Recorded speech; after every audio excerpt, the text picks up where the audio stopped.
This happened when I was younger and in college. Thusly, I went to parties a whole lot more often. My university, though quite a large one in a bustling college town, was practically set out in the middle of nowhere. While most of the parties were held on campus or in town, occasionally some really wild ones would be held off campus. Those generally had more drug use or things like that going on though. They were safer to hold out in the middle of nowhere because you were less likely to bother neighbors, and therefore much less likely to have the police called on the party for any reason. I had heard about one such party from a frat buddy of mine. He said it was being given by a friend of his in a house that his rich parents owned. They were going to be out of the country for a while, and he wanted to throw the most memorable party he possibly could. I couldn't make it as early to the party as he was leaving, so he told me he would just give me the directions so I could drive myself out there. My buddy gave me what I guess he thought were good directions, and even drew a little map as well with how to get there. Apparently, it would take at least an hour of driving, which I was really not looking forward to. I definitely was not rich, and owned an old car that I was always afraid would break down on me at some point. Still though, I told him I would be there all the same. It was already dark outside when I left, but it wasn't too late at night yet. To make matters even worse, it seemed like there was a storm fast approaching.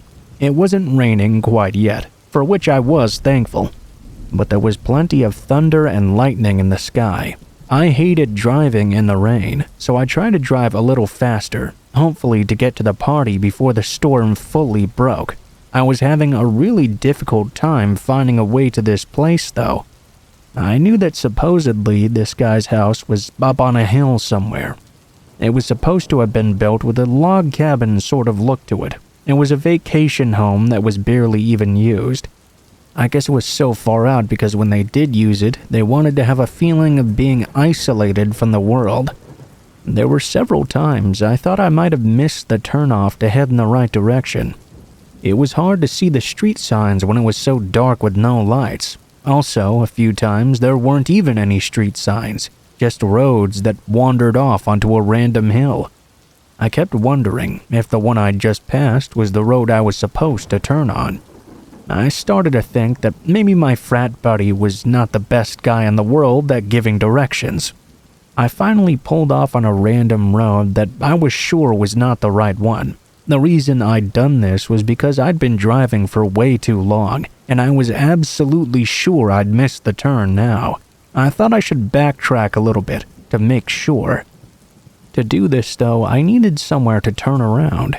I figured I would find a driveway somewhere, pull in and out real quickly. No sooner than I'd begun driving on that hill, the rain finally began to pour down, and it began pouring hard as well. Great, that was just what I needed to happen. It was already dark and hard to see on this road, but it became nearly impossible to see anything after that. My headlights were just as much of a hindrance as they were helpful. I kept on driving and driving down this small road, not coming upon any driveways or homes at all. At some point, the road was becoming so small that it might be impossible to make a 3-point turnabout even. That was when I noticed something just up ahead of me. There was a gate blocking the road. I had no choice but to stop at this gate. However, looking at this road, it looked like it widened just enough right before the gate itself, so I could make an effort to turn around. Right then, though, I was suddenly startled by a pounding at my window. I turned and saw a man standing outside my car door in the rain. He was wearing a raincoat and carrying a flashlight as well. I couldn't see much of him because he was shining his light right in my eyes. "Hey, you're not supposed to be here," he yelled at me. "Get the hell out of here!" I kept trying to maneuver my car around, and now it was even more difficult with him blocking the way. He just kept screaming at me to get out. He kept pounding his fist on the window as well. I thought that was bad, but when I had the car half turned around, my headlight shined into the trees on the side of the road. I could see 2 more people in raincoats, hiding amongst them. They didn't look very pleased. and I was sure they were carrying guns as well. That set my panic up much higher. "Get the hell out of here!" the man kept yelling, and believe me, I was trying. It wasn't easy though. I was so scared I didn't care if I hit the guy or not. When I got my car around as much as I could, I turned the wheel as sharply as I could and hit the gas. It took a moment, likely because the dirt road was so wet, but I was finally able to pull away from this scary man and his friends. I drove off of that road as quickly as I could. When I got back to the main road, I was thankful as hell to be off that hill. I decided to just skip the party and head back to campus where I was sure I would be safe. My frat buddy wondered, of course, why I'd never made it.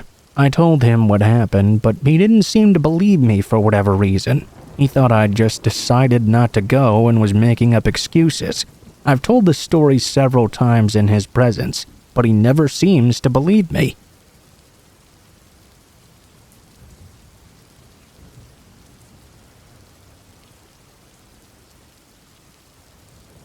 I grew up in the same house for my entire childhood.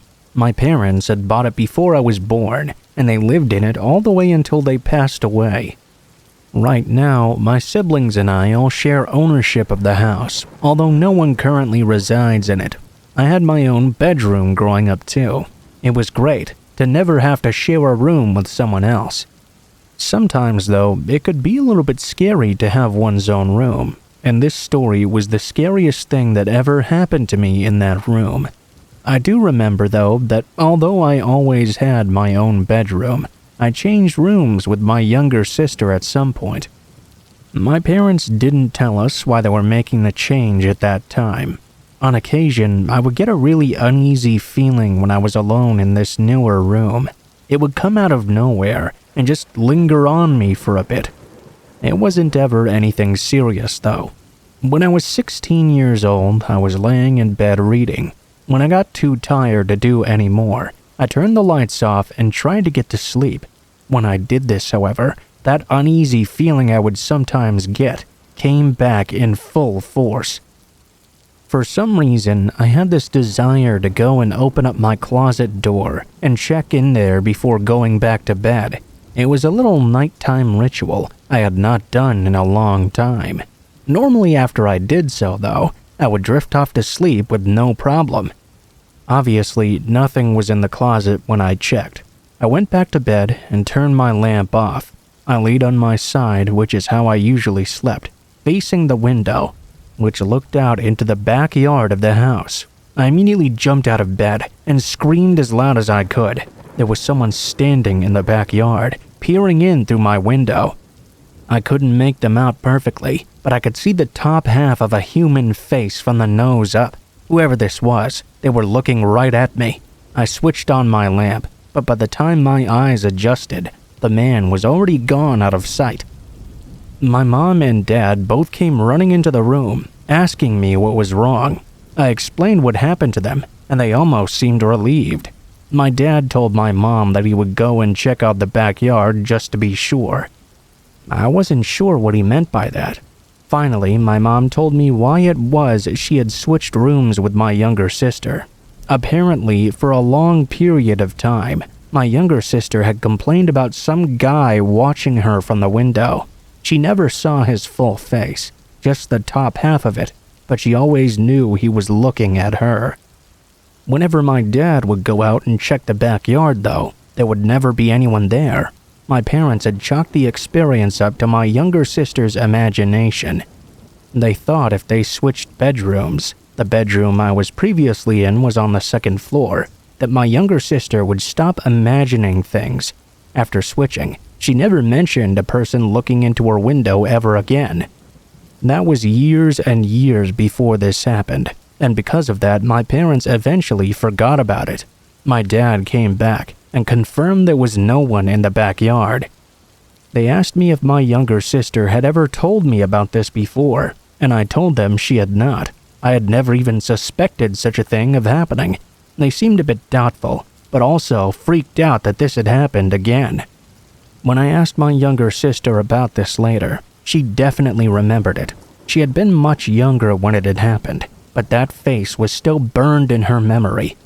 I never saw that person again after, and we're not entirely sure what was going on in our backyard.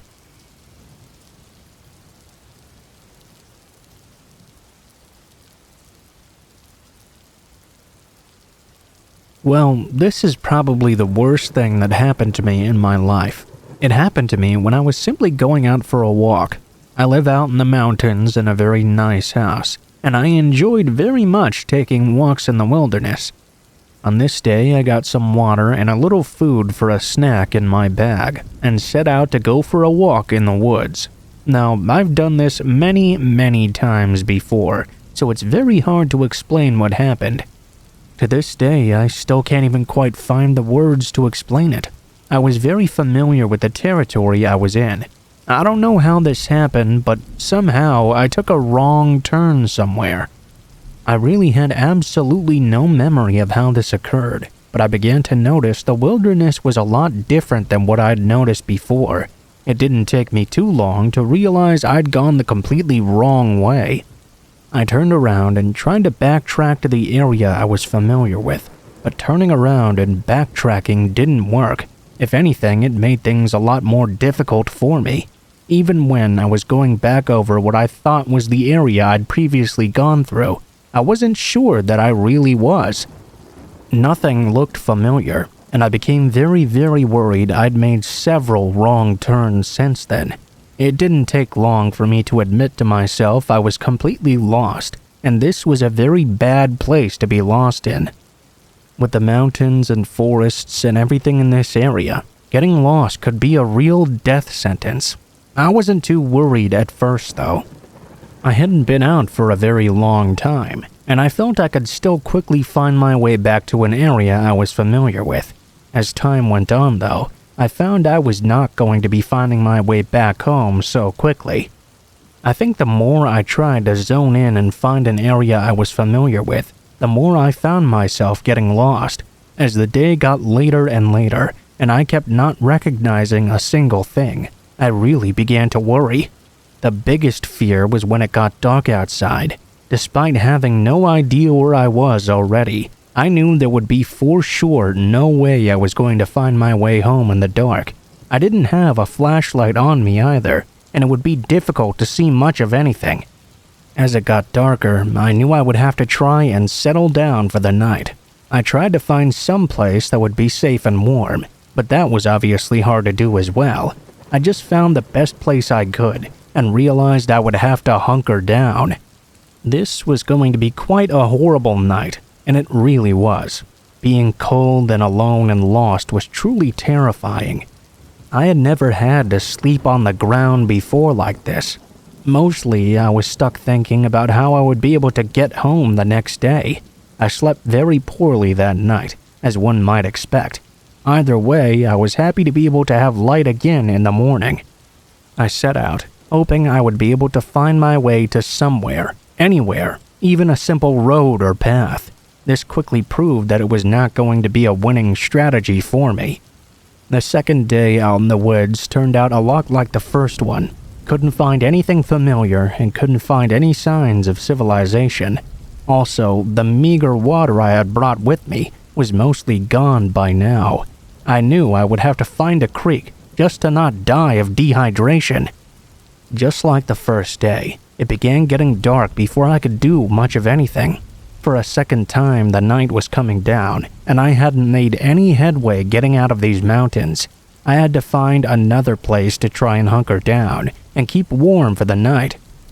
Like the previous one, I knew it was going to be rather cold, so I knew I was in for something that was not going to be fun. There was something different about the second night than the first one, though. Although I'd slept badly the first night, it was mostly because of the weather and discomfort. The second night was different. I kept on hearing these sounds, like someone or something was out in the woods with me. I wasn't sure how to tell if it was a person or an animal. I was just a hiker, not a hunter or anyone with that sort of knowledge. Whatever this was, though, it seemed like it was sticking around my area for quite a long time. Being so dark, though, I was not able to see anything, and I didn't want to call out and reveal my position. I figured if it was someone who could have helped me, they would have known I was there already. At some point, due to the sheer tiredness, I must have dozed off. After that, I slept a lot more soundly than I had the night before. When I finally woke up, I noticed the sun had been up for quite a while. At first, I was relieved to have slept well, but that didn't last long at all. When I got up, I noticed there were some twigs arranged in a formation on the ground, in such a way they spelled out the letter X. That couldn't have been by chance, and an animal wouldn't have done that either. It was a neat letter X that I knew hadn't been there the night before. At that point, I was already dried out from not having any water left over, and although I'd slept deeply, I was still pretty tired. I was worried about how much longer I'd survive out here on my own. The last thing I needed was some strange or crazy person following me. On the third day, I tried even harder to try and find my way out of the area. I wasn't too worried as long as there was light outside. It was incredibly bright out today, and I hadn't seen anyone in the woods yet. I also didn't hear those sounds out with me. After a while, I eventually found a small stream. I was able to get some water to drink, which was the best thing at the moment. I was hungry, but there wasn't much I could do about that. The stream led to a creek, but that didn't help me very much. It didn't seem like I was any closer to finding my way out, and I didn't find my way out again that day. Once again, I had to sleep in the woods, only this time I was much more terrified than I had been before. Despite being scared though, I still managed to drift off. I think not having had any food probably made it a lot easier. I woke up the next morning to something even more terrifying than the X from the previous night. Not far from where I was sleeping, a slaughtered rodent of some sort was lying on the ground. Scrawled in the dirt was a single word: leave. I got up quickly that morning and set off again, determined more than ever to get myself back to safety. I was completely terrified at that point. Obviously, someone didn't want me out there, no more than I wanted to be out there myself. Sometime in what I figured was the afternoon, I was in an open area on the side of a hill. That was when I saw someone emerge from the trees. I thought back to the X, to the rodent, and the message. I was about to leave and run off before I heard them call out my name. Then I heard them yell to someone else. I'm glad I didn't just run off, because it turns out a search party had been put together to come and rescue me. They didn't have the highest hopes because I'd been gone for so long, and were actually pretty surprised when they found me alive and kicking. Fortunately, they brought along some food and water as well, so I was able to fill up on that. I told them about the scary thing I had experienced, but most of them seemed to think I was just delirious from not having eaten in a day. I knew better than that, however. I knew there was someone out there who didn't want me to be out there with them. I just hoped they were happy as I was when I finally left.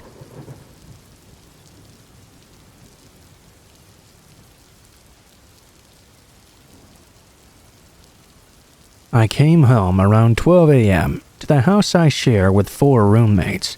When walking on the sidewalk, I noticed a man across the street, facing the other side and seemingly doing nothing. I passed by and entered my house, locking the door behind me. I went to the kitchen, passing one of my roommates on the living room couch. The hallway from the front doorway opens into the living room and then to the kitchen. When I left the kitchen, I saw a dark outline through the door window and stopped to focus my eyes. My couched roommate looked at me confused, as in their perspective, I just suddenly stopped in my tracks for no reason. The outer door was open, and the man from across the street was looking in. Then he started jiggling the knob. As I heard the door start rattling, I yelled out to my roommate, "There's a fucking guy at our door!" My roommate got up from the couch alarmed, and we together got closer to the door. I could now see the man's face, pressed up against the door window.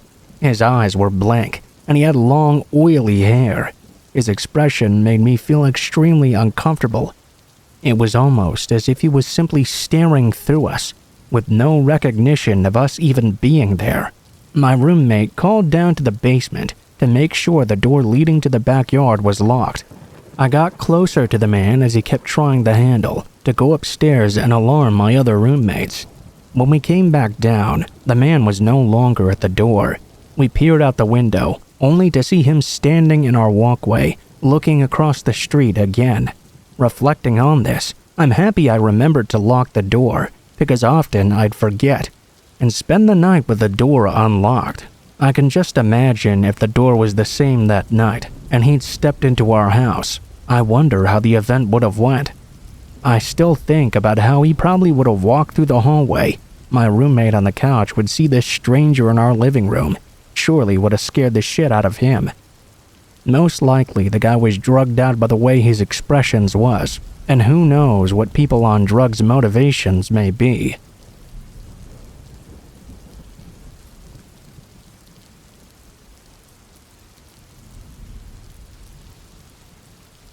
When I was a teenager, summers were pretty unbelievable. They were not only hot, but my family didn't have AC either. Summer television was also pretty damn lousy. It wasn't like nowadays when they have summer seasons. Back then, everything was reruns, other than soap operas and Johnny Carson. I wasn't really much of an outdoor kid anyway, so being out of school was a bit of a pain for me.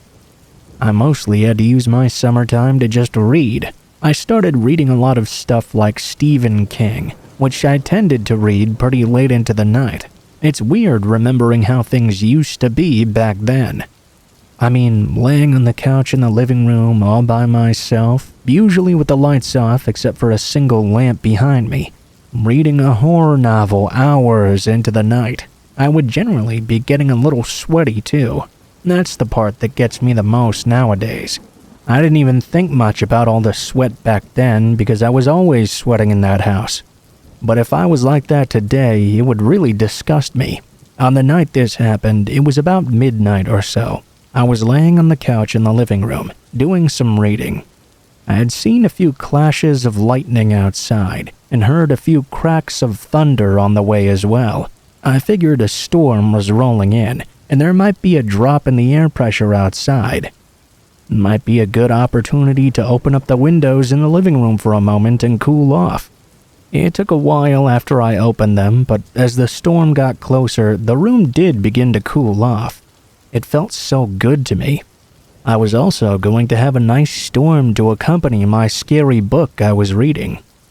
There was a lot of thunder and lightning, without any rain, so it was pretty good ambience without any distraction. At one point, I finally heard a couple of drops of rain pouring down. I thought at that point I should at least shut the windows part way, so the air could still come in but not let all the raindrops in as well. When I looked up at the window, it took my eyes a moment to adjust. When they did, I jumped up and yelled in surprise. I saw that someone was standing at my window, just looking in at me.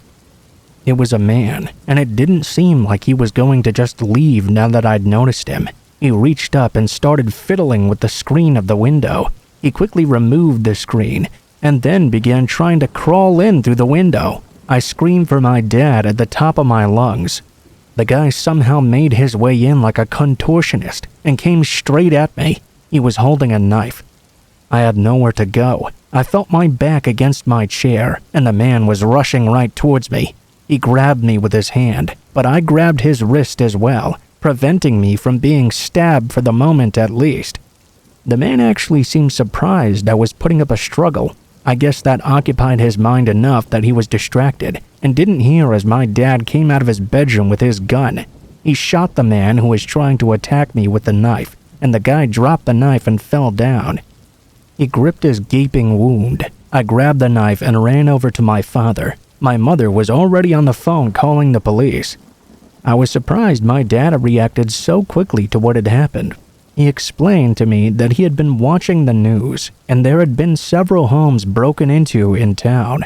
Several young people had also been attacked recently as well. He already had his gun sitting on his nightstand just in case. Well, when he heard me screaming, he was more than ready to jump out and help. I guess if I had been watching television, it would have been less likely that I'd been laying there with the windows open after midnight. Fortunately, though, my dad was ready to protect me.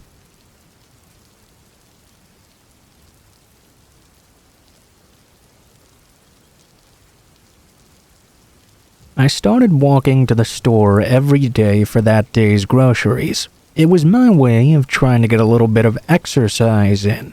Once it began getting hotter outside, though, it pretty quickly became a quite sweaty affair. Once the sun really began pounding down, it got pretty bad. For you to understand what happened in this story, I have to explain to you what my general walk was like. I live in a housing subdivision just outside of town. I walk out of the subdivision onto a minor highway. There's a bridge that covers a forested area in which a sort of train track runs through. Once you get over that bridge, you walk a little bit more, turn right onto the road where all the stores in town are, right off the road along the highway, before making it to the businesses. From there, it's a pretty steep hill with a really thick forest. The train runs right through this area. I had been walking for a few weeks down this path when this happened. It was the day after a thunderstorm. It was very muggy and hot out because of this, but I really needed to get to the store. I set out for my walk quickly, and right before I got to the bridge, I noticed something odd. It seemed someone's credit card was just lying on the ground.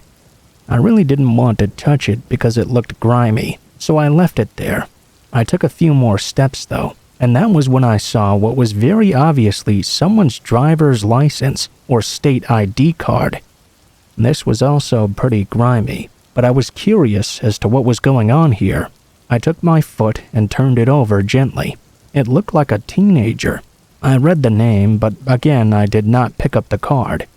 I kept on walking. When a little bit further down the way, I came upon a folded-up personal check lying on the ground as well. This was getting more and more odd. I kept on going on my way. When you walk along a highway, you always see weird things lying on the side of the road. Yes, this was a little more strange than a random sock or a condom wrapper, but I really didn't know what to think about it in the moment.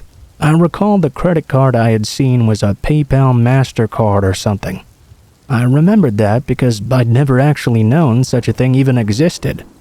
The following day, I once again went on the same walk. Needless to say, I was surprised when I now found a second credit card lying on the ground as well.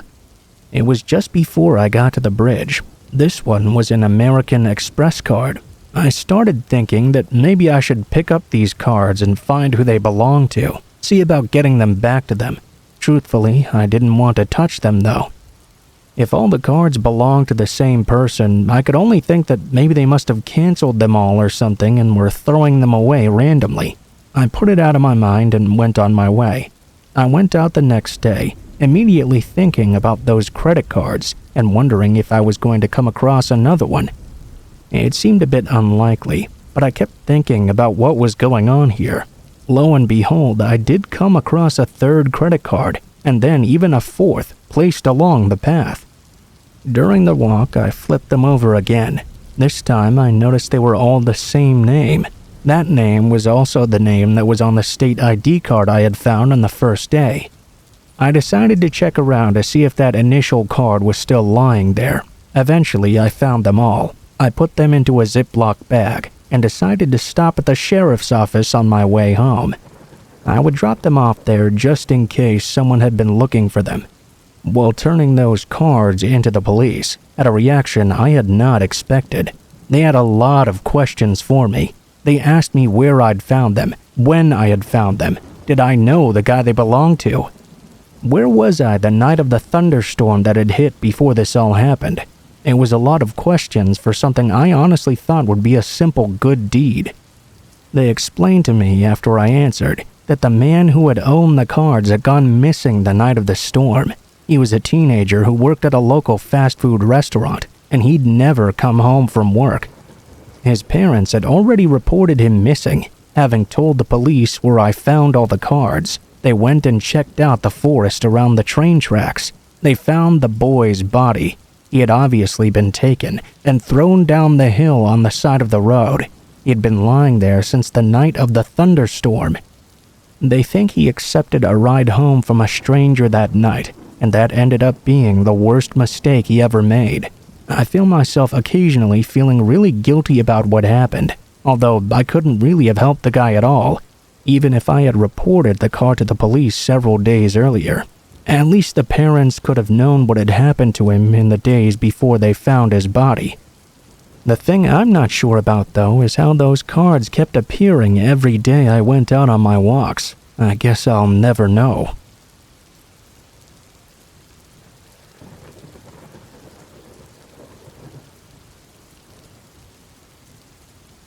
I do a lot of driving, probably more than most people ever have. I don't drive for a living or anything like that. It's just that I live pretty far from my extended family, and I hate flying. I love visiting them though, so I'm always driving back and forth. I can't tell you how many long and empty highways I've driven on at night. Through the desert, through the rain, through the snow and hail. People who drive a lot know two things. Once you drive on one route over and over again, you sort of go into autopilot when you're on it. And two, there are times when you are on long stretches of highway, which you'll not find a single rest area or any place to stop. So, as I mostly drive overnight, I tend to drink a lot of coffee on the way there. This happened about 5 years ago. I was on the way to visit my grandmother, who lived out east. I live all the way in California.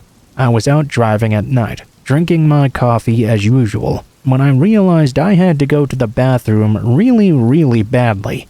I hadn't seen a single stop in a while though. Not a rest area, not a gas station, not a single thing. It was one of those instances when you really feel like you have to go. I also hadn't seen any cars. After a while, I knew I'd have to just pull over and do it behind a bush or something. I debated it in my head for a few minutes, literally squirming in my chair. I decided to not delay any longer. I pulled my car over and ran off to the side of the road. I took care of my issue quickly, ran back to my car, and jumped into the driver's seat. I soon returned back on my way, and now I felt like $1 million. At that point, I glanced up into my rear-view mirror to check behind me. Only now, there was someone sitting right behind me in my car. The man knew I'd seen him too, because our eyes met in the mirror.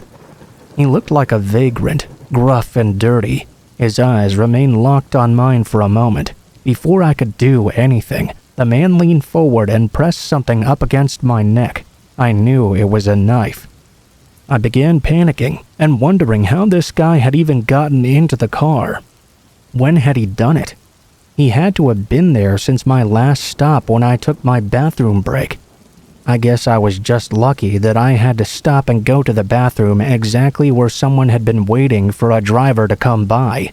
None of that really mattered to me in this moment, though. He had his knife up against my neck. I tried to ask him not to hurt me, but he made sure I could not speak a single word to him as he pressed in deep with the knife. I felt tears flowing down my eyes.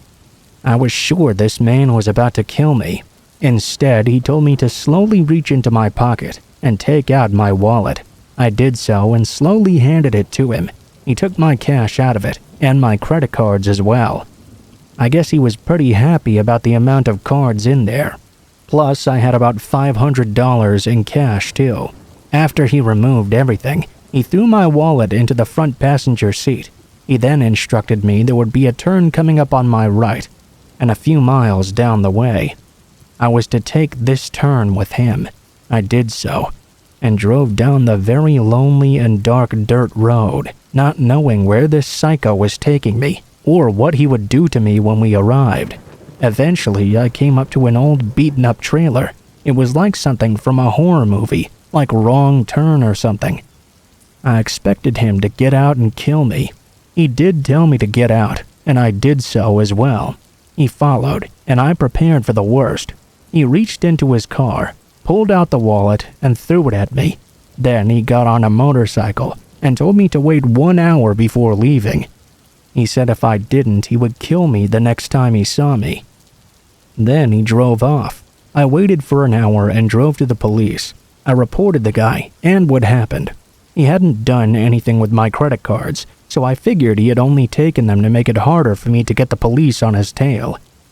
I guess I was pretty lucky that all the guy really took was some money. I mean, he took a piece of me with him when he left, my security, and still freaked me out whenever I got into my car, wondering if someone would be in the back seat again.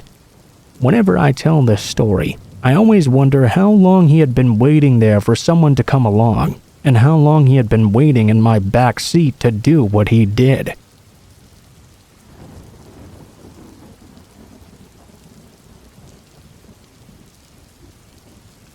It sucks when someone basically ruins it for everyone else.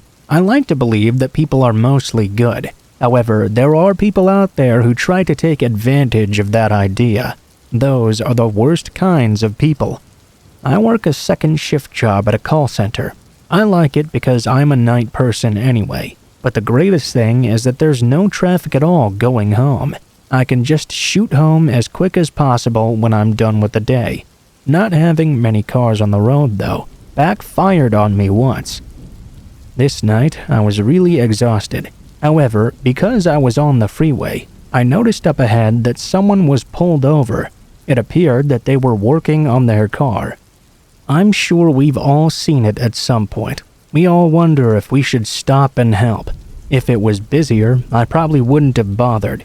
I would have thought another car would do better than me. But there weren't any cars out at this time, so I decided to go and do a good deed. I pulled over in front of the car and got out of my own vehicle.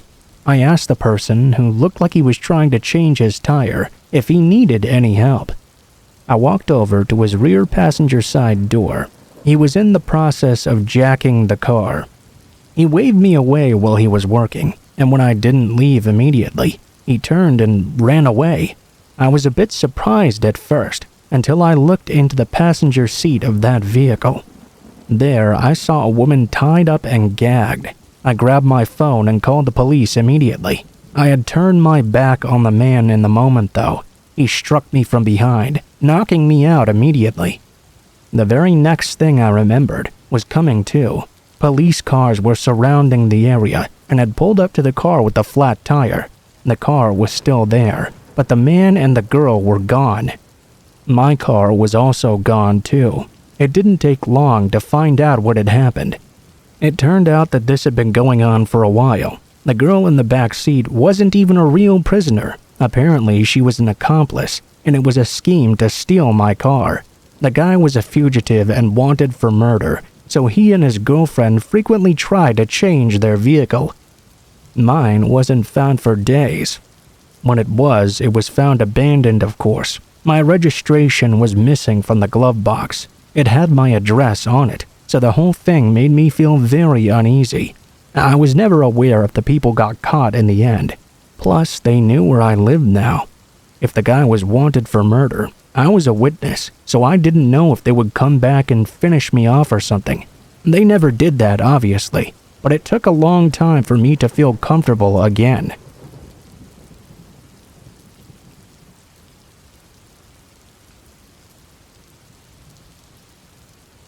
I remember when Roger Ebert was still alive. He would always mention certain movie cliches that he always noticed. The one that I remember the most was that in horror movies, the protagonist will often stop at a really run-down gas station that looked like it was run by inbred hillbillies.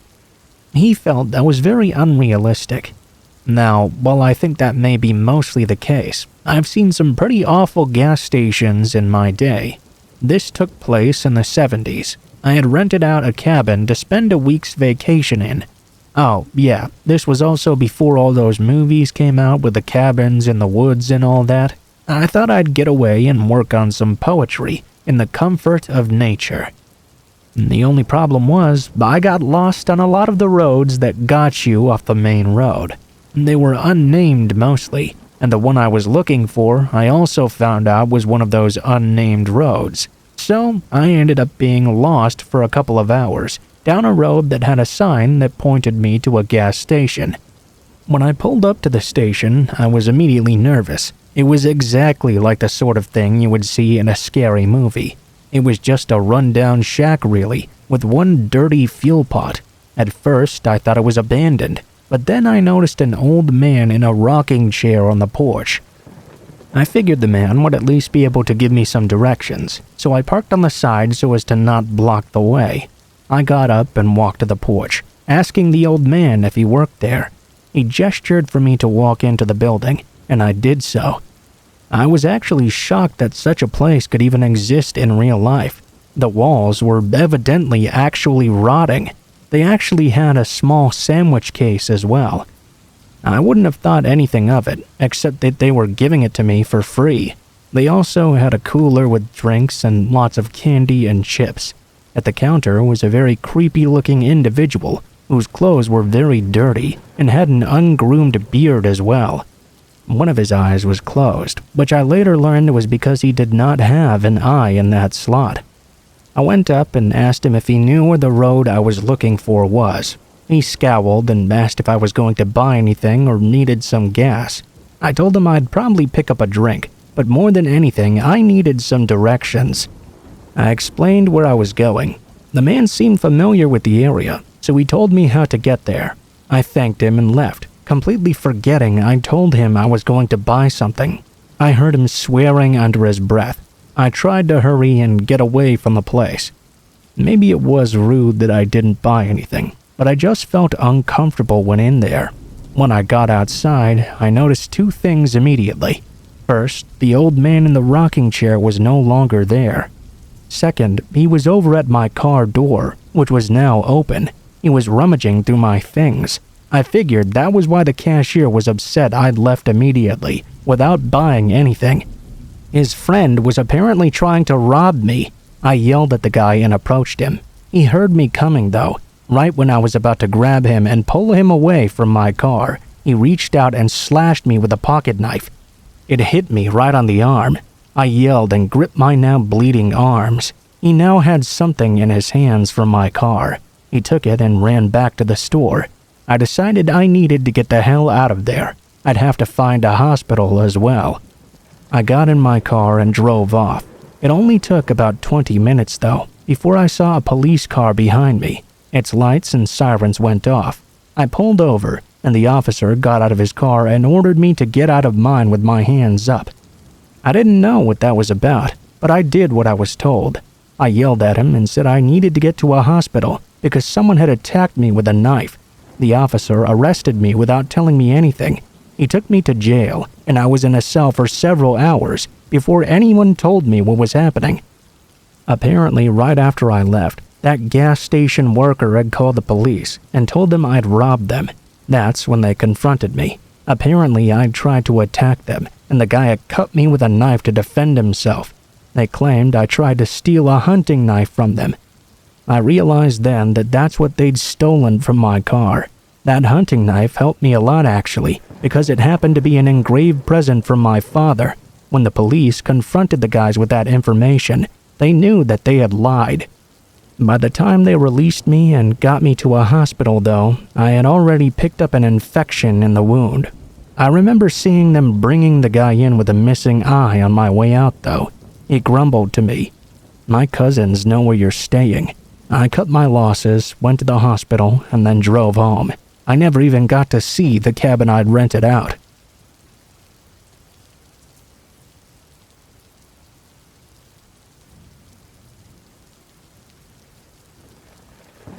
There was this old hiking trail way out in the woods off a ridge that my aunt and uncle lived on.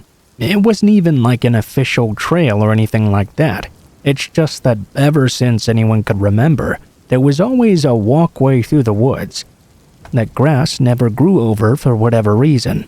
We live in one of the most rural areas in the country, so we were always careful not to travel too far, out of fear of getting lost, of course. I bring that up because I'm not sure why we hadn't realized before that we always just stayed on the trail. If we just followed along it, it would be pretty impossible for us to get lost at all. When I brought that up to my cousin, it was like he had this monumental facepalm realization moment. We made a plan to take a few days and try and see just how far this old trail actually went, maybe map out the area a bit. We grabbed some supplies to hold us over, because we expected to camp out for at least one night. If it didn't take us more than one night, we'd probably just camp out anyway. We set out pretty early in the morning. My cousin Jim and I were the ones going along. As I mentioned, it was a long trail. We had been decently far out on it. I think it was probably around 4 or 5 o'clock when we passed the furthest point we'd ever been before. The trail just kind of went on, and by the time it was dark, we knew we'd have to set up camp for at least one night. We put up our tent, and it was really pretty fun. Our sense of adventure was really peaked now. We stayed up late at night talking and wondering what we would come across the next day. When we woke up the next morning, my cousin told me he hadn't slept very great the night before. I asked him why, and he told me he thought he'd heard someone walking around our campsite. I reminded him that we were way out in the woods, and there were lots of animals around anyway. Best not to let his imagination run away. With this said, he seemed to relax a bit. As we got up for the day at around noon or so, we noticed something really strange up ahead of us, yet off the trail a slight ways.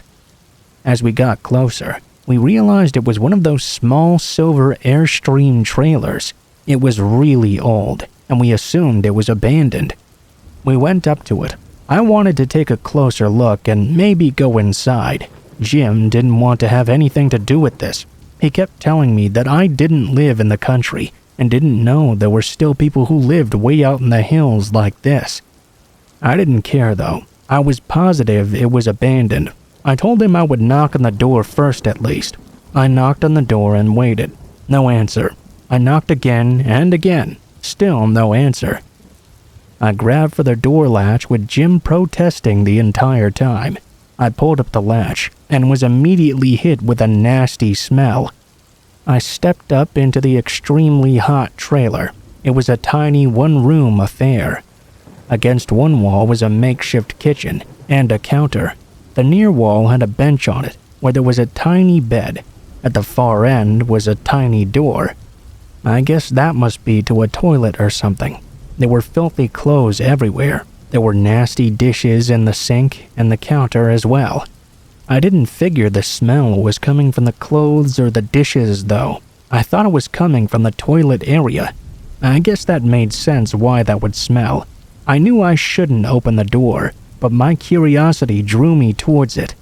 I slowly approached it with my heart pounding in my chest. I didn't expect to find anything, but the unknown is so frightening.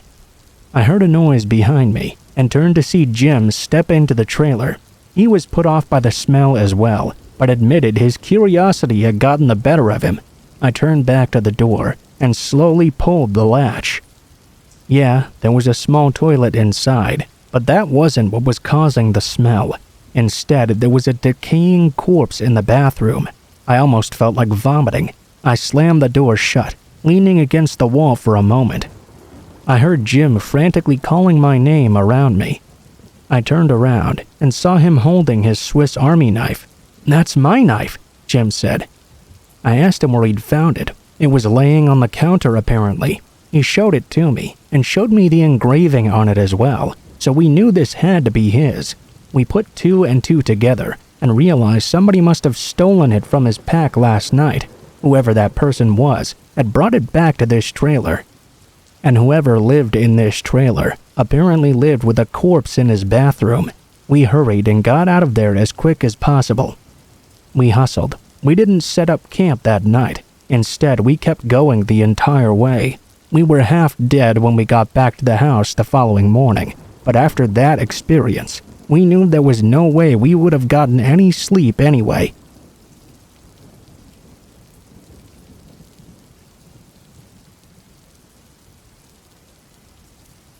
When I was about 13, my family moved to a different state.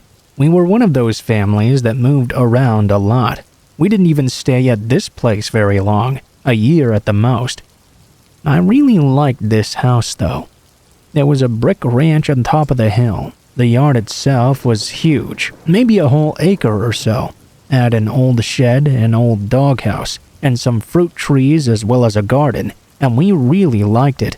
The yard was fenced in with barbed wire, and there were miles and miles of forest surrounding it. I'll admit right off the bat that I'm more of an indoors sort of guy. But we didn't have cable, and this was before the days of internet. TV reception was very poor as well, so I took to exploring the woods surrounding the area. I used to find all sorts of things, depending on which direction I went in. There were old abandoned barns, other structures, huge fields even. It was all depending on how far I was willing to hike. Several times I'd gotten shocked by electric fences. I had to wonder why they were so far out in the woods like that. A couple of months out from arriving there, I was out exploring when I came across an old trail. It was a little bit but not completely overgrown, so I decided to follow along it and see what I came across. After a short time, I noticed I was coming upon a clearing. As I got closer to it, I was a bit startled to notice it seemed to be a small cemetery of some sort. It was overgrown with moss, vines, grass, and leaves, but it was definitely a cemetery. There were about 20 grave markers. None of them were neat gravestones like you'd see in a regular graveyard. Instead, there were stick crosses and stones with what looked like writing on them. I guess this is the sort of thing I should have found frightening, but I've always liked scary stuff. I was very fascinated by what I'd found. A few of the rocks had writing on them, but they were quite difficult to read. The first few words were always blurry, but eventually I was able to make out a name on one of them, Annette something. I thought it must have been like a cat name or something. The graves were far too small to be for people. I figured I had stumbled upon a pet cemetery. When I got to the third stone I could read though, my heart froze in my chest. It was the first one that I could make out all the words.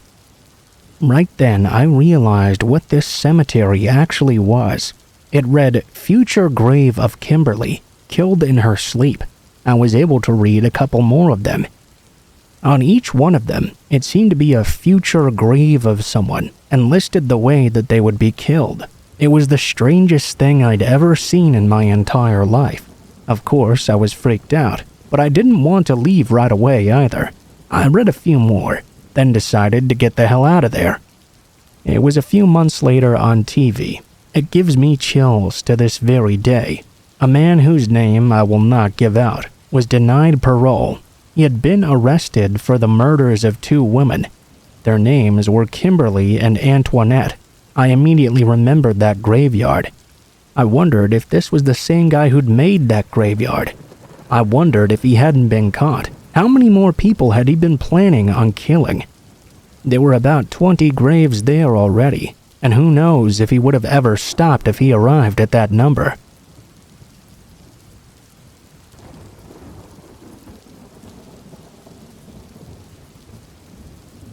I've only had one really scary thing ever happen to me, but it sure was a doozy. It happened when I was doing some off-trail hiking. One of my hobbies is exploring abandoned buildings, abandoned mines, and things like that. There was an old abandoned mine I had heard about.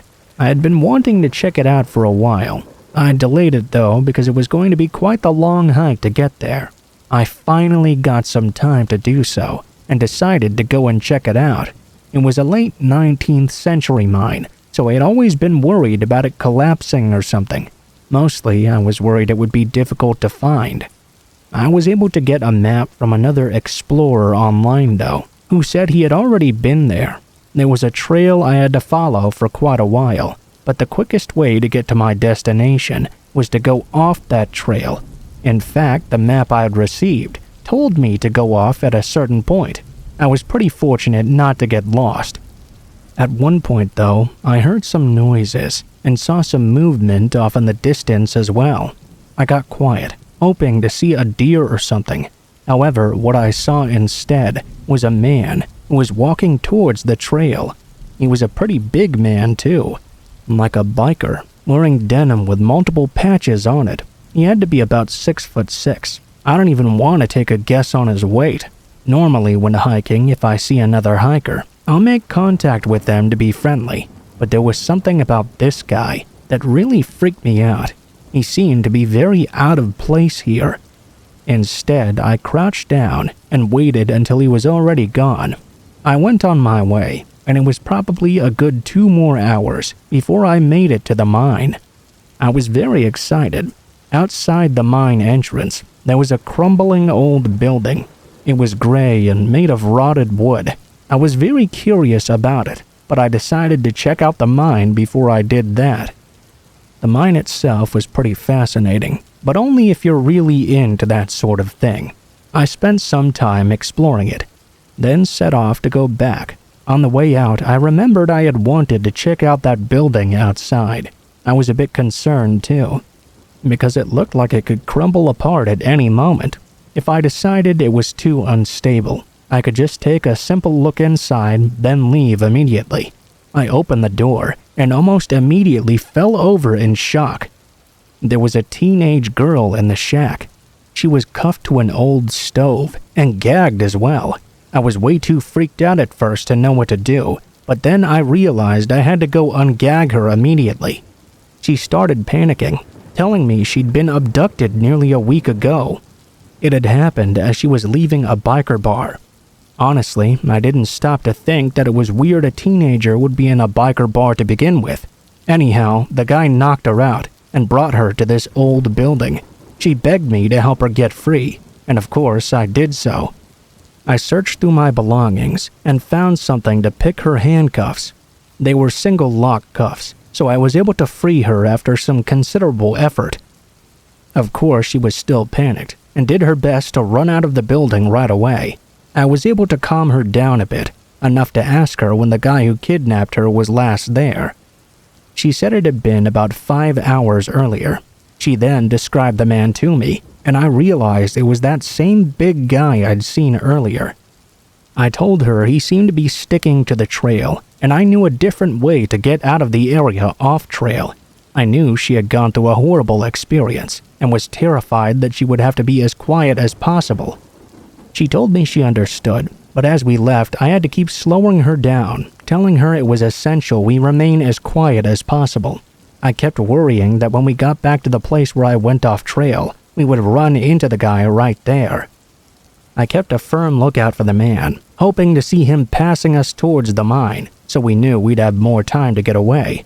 I didn't see him anywhere at all, though. We were moving for about an hour before we got back to my car. When we did, there was already a pickup truck parked right next to it. The lady, whose name I won't reveal, told me it was that man's truck. I had to assume the guy was either around, or he'd gone back to the shack and we'd just missed him. I hurried her into my car and drove her right to the police station. The biker guy was arrested soon after. It turns out he'd grabbed her in order to blackmail her dad to get some money from him. I don't know how that all turned out in the end, but I do know the guy went to jail, and the girl returned home safely in the end.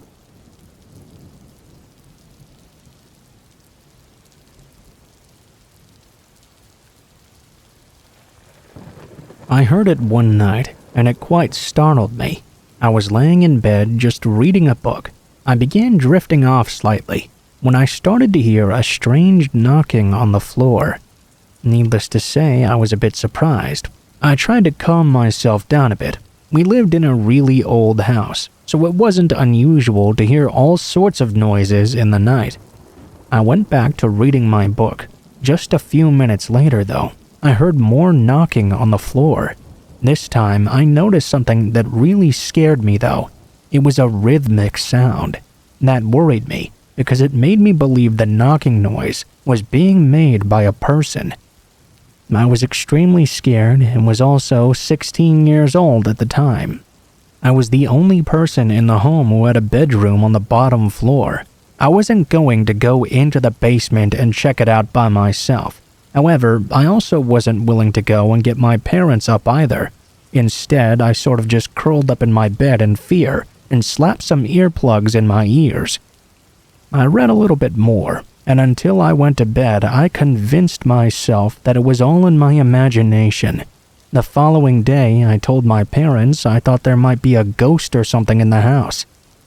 They sort of made fun of me a little bit, and when I explained what I had heard, the response was immediately dismissive. They told me the noise I was hearing was likely just the house settling, and that if it bothered me so much, I should just put my earplugs in and ignore it completely. The following night, it happened again though. Again, I heard some knocking on the floor of my bedroom, and again the knocking was rhythmic. I put my earplugs in my ears like I was told to, but that didn't really solve the problem at all. Yeah, it did cut out the noise, but just getting rid of the symptoms doesn't cure the disease. I no longer heard the knocking, but that didn't mean it wasn't there. My parents were probably right. The knocking was likely just the house settling, but it still bugged me.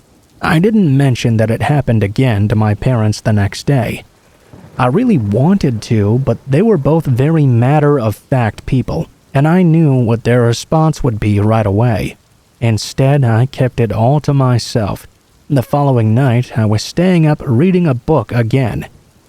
This time when it happened, though, I decided to go check out the basement myself. Yeah, stupid, I know, but I really had to go down there and see what was tormenting me so much. I got up and went over to the basement door. I stood in front of it for a few moments, then opened it. The light to our basement was at the bottom of the stairs. I began quietly walking down them, like any scared child or teenager would do. I felt really stupid as I took my time walking down the stairs. Each step I took going down, I thought about changing my mind and running back up and shutting the door. I didn't, though, in the end. Our house was really nice but much older, which is why the house settling argument made sense in my head. The reason I tell you about this now, however, is because as I was walking down those steps, each and every one made a really large creak. It made me nervous, thinking about whatever might be in the basement, becoming aware that someone was coming down the stairs. That would just make it so much more likely that I was going to get grabbed or something. When I got about halfway down the steps, I heard the knocking sound start up once again. It startled me, and I actually tripped over my own feet. I fell down the remaining stairs and hit with a really hard bump. Then I heard something drop, and I knew someone was definitely down in the basement. All of a sudden, something hit me in the back of the head and knocked me silly. It didn't completely knock me out, though. I heard someone running across the room. I could see their form in the meter light, coming from the basement door. He flung open the door to the outside, sprinted out, and that was the last thing I remembered. My dad rushed down the steps and turned on the lights soon after. We called the cops, but nothing came of it. I never heard the knocking again either. I guess that means the guy never came back. But I had no idea what he was doing down there in the basement for so long anyway.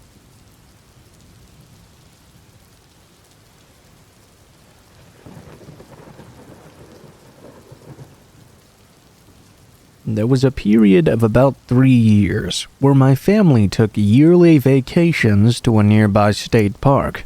My dad had bought an RV from a buddy, so we'd camp out in that usually. It was really fun when I was younger, but that last year was miserable.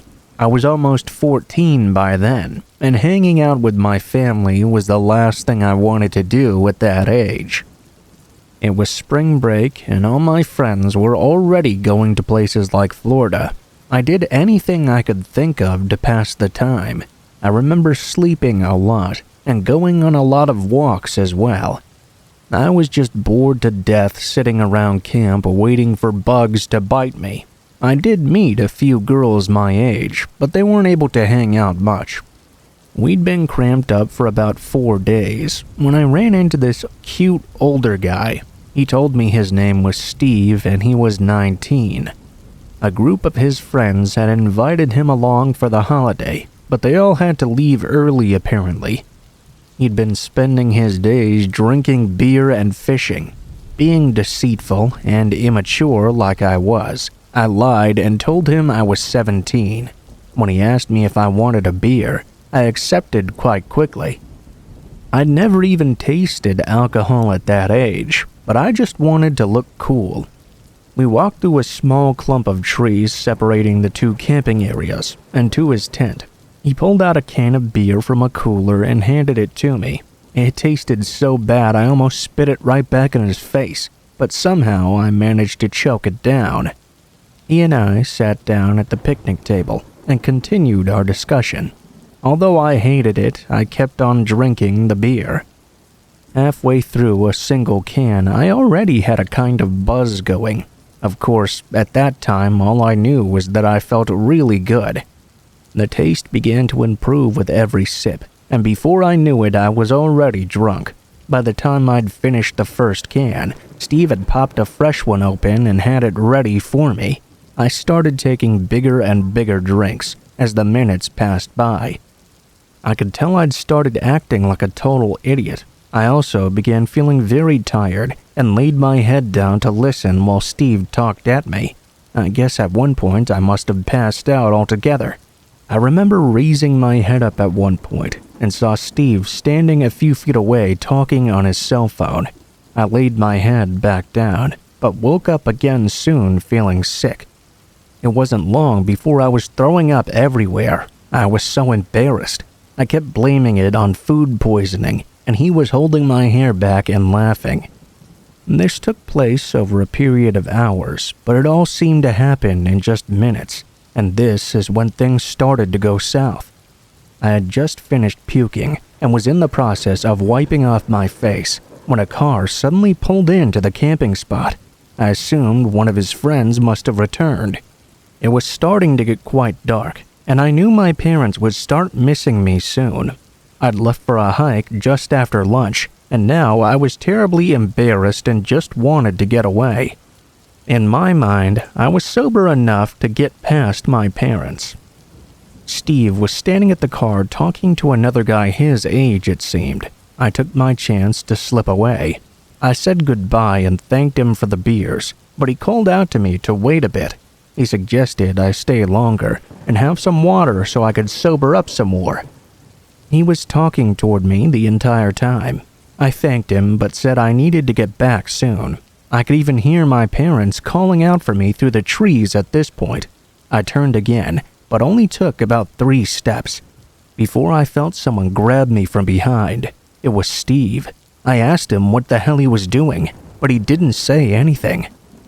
I quickly realized he was dragging me to the car. The other man already had the trunk open and was nervously looking around. I began fighting to get away, but Steve was so strong. The closer to the car I got, the more panicked I became. I could hear the other man saying, hurry up, in a rushed tone. The fear really kicked in now. I started screaming at the top of my lungs, anything I could think of. Mom! Dad, help! Anything. My parents were yelling back at me now. It became too risky for Steve, and I heard him screaming some expletives before he let me go. He shoved me down onto the paved surface of the road. I expected I would soon be grabbed again. I balled up my fist, preparing to fight, but when I turned, no one was there. I looked up just in time to see Steve hop into the passenger side of the car, and the car sped off with the trunk still open. A massive feeling of relief washed over me. I emptied my stomach onto the pavement, everywhere at once. My dad scooped me up like I was a feather and hurried me back to the camper. It took almost an hour for the sheriffs to arrive. They put out a bulletin or whatever it's called for the car. But that was of little help. I knew nothing about cars, and I was too busy fighting for my life to get the plate number. Despite my protests, I was taken to the hospital for some testing. After I was cleared, we returned home and waited for news. That would be the last family vacation we'd ever go on. Sleep was hard to come by for a long time. My parents put me in counseling, which did help a lot. The doctor gave me a prescription in case of anxiety attacks, but I didn't need to use that very often. The hardest part after was dating, actually. I had a lot of trouble being alone around men. The majority of times I went out in groups. Drinking was impossible. The risk of being taken advantage of or drugged was way too high. In fact, I wouldn't drink alone with a man until my husband and I married. I'd like to leave you all with an important message. Young women have so much pressure on them these days. It's not just about being pretty. They feel pressured to grow up faster than they need to, and that sometimes leads to poor decisions like the one I made. I'm not going to preach to you here. I realize you're going to do what you want, but if you find yourself in a similar position, pay attention to your instincts.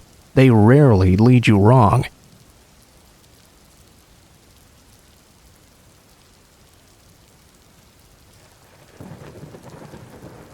Somewhere about May or April every year, I leave the shop in the hands of my cousin and take a 2-week vacation in the Ozarks. Our family has a 250-acre piece of land, used for hunting mostly. In my case, I just use it as a getaway from the stresses of modern life. The area has very little in the way of conveniences like electricity. Only dirt and gravel roads lead in and out. At the end of this long road sits a 100-year-old log cabin. This is where I spend my time. Just me, my thoughts, and the beauty of nature to keep me company. It's a routine I'd recommend everyone try out at least once. I could carry on and on about how beneficial nature is all day long, but that's not why I'm here. I want to share a strange and terrifying incident I had back in 2020 whilst I was out there. While the rest of the world were hiding away in their homes, Mark, my cousin, and I were working our tails off. Things still needed repairing, and we were the only people in the area willing to fill the demand. Without our employees, though, we were overwhelmed in no time. When Mark injured his hand, we finally threw our hands up in defeat and shut down. The world was going to have to wait until we figured out a way around the lockdowns, and during this period of transition, I decided to take a vacation. A week or two in the woods was just what I needed. I was up late one night reading when I heard a faint crack in the distance. The sound was familiar, but I was unable to place it in the moment. I sat quietly and waited for it to happen again, but I didn't hear it once more. I went back to my book, and the rest of the night was quiet. The next day, I found myself hiking away from the cabin when I came across a dead deer. It hadn't died from natural causes, clearly. The body had been hastily skinned and butchered as well. A lot of good meat had been wasted, and it made my blood boil, not just because of the horrible harvesting. Any hunter reading this knows July is way out of hunting season. It appeared to me we had a poaching problem on this land. I snapped a few photos on my phone to send to the game warden when I got back to town. Nature would have to take care of what was left. The really strange stuff, though, started later that afternoon. I was on the porch relaxing with a beer when a very odd feeling washed over me. The woods around me had become very quiet. No birds were singing, no crickets were chirping, nothing. Slowly, I started to feel like I was being watched. The hair stood up on the back of my neck, and the uneasiness began to weigh down on me until I felt compelled to call out. No one moved or answered, obviously. This feeling lasted for almost an hour. Gradually, though, the tension slowly lifted, and I heard the forest coming back to life around me. It was unlike any experience I'd ever had. At dinner that night, I flipped through a book about the Ozark wildlife we had on a shelf.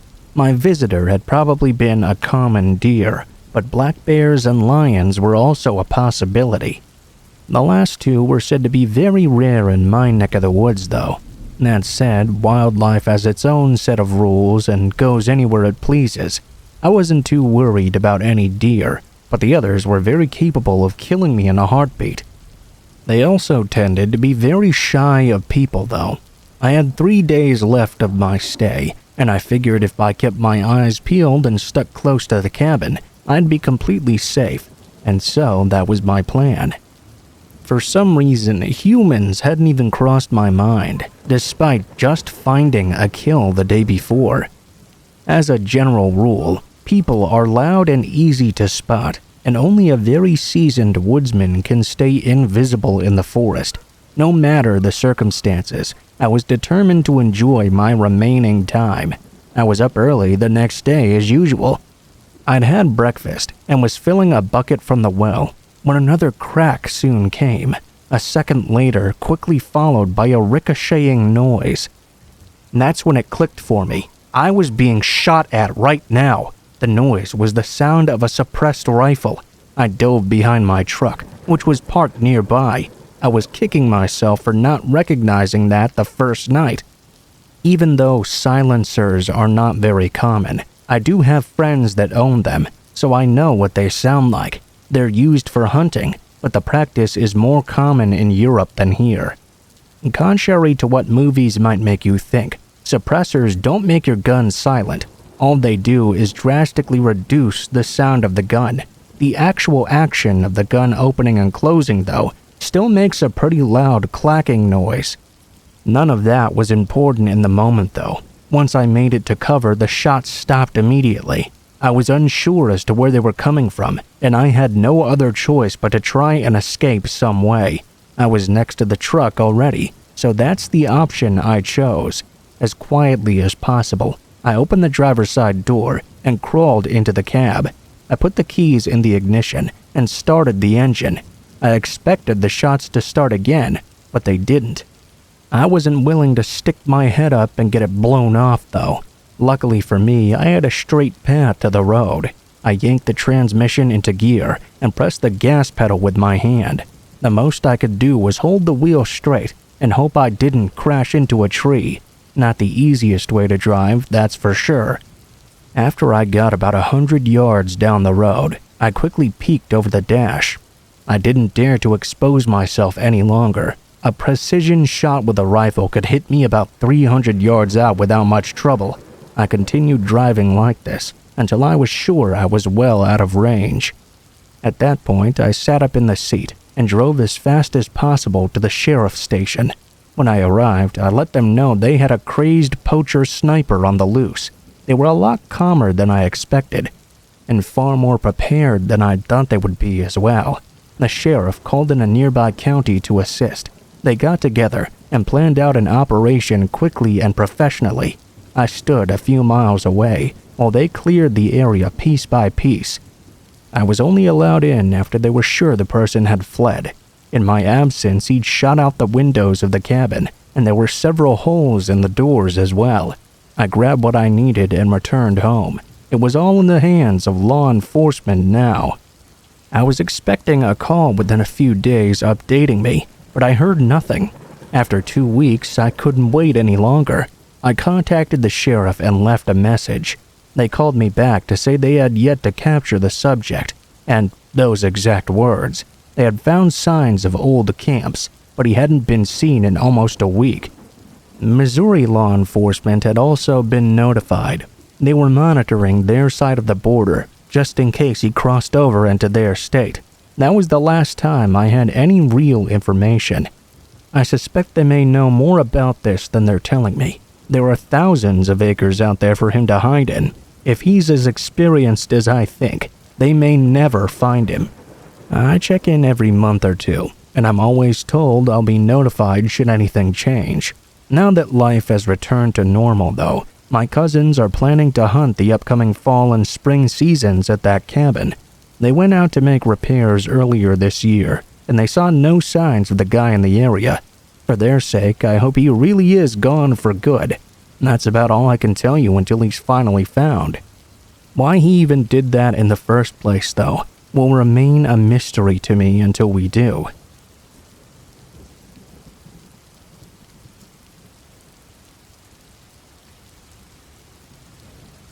I am in university right now, but staying with my parents at their house for the summer. I was hanging out with one of my friends, and we decided to go to a party. I met this guy around my age. We were talking and having fun, but it was nothing too serious, or so I thought. We soon exchanged phone numbers and hung out a couple of times after as well, but he became incredibly clingy quite quickly, so I decided to distance myself in the hopes he would get the hint and back off a bit. Well, of course he did not. When I stopped responding, he sent me over 100 messages, with each message becoming increasingly aggressive as time went on. Keep in mind, it had been less than 2 weeks since we'd first met. I finally responded to one of them and told him he needed to chill out a bit. He appeared to calm down after I responded, but then he asked for a phone call. I agreed, and we talked for a while. He told me he just couldn't stop thinking about me, and that I was the best thing that ever happened to him. Just a bunch of stuff that was way too intense to say to someone you barely know.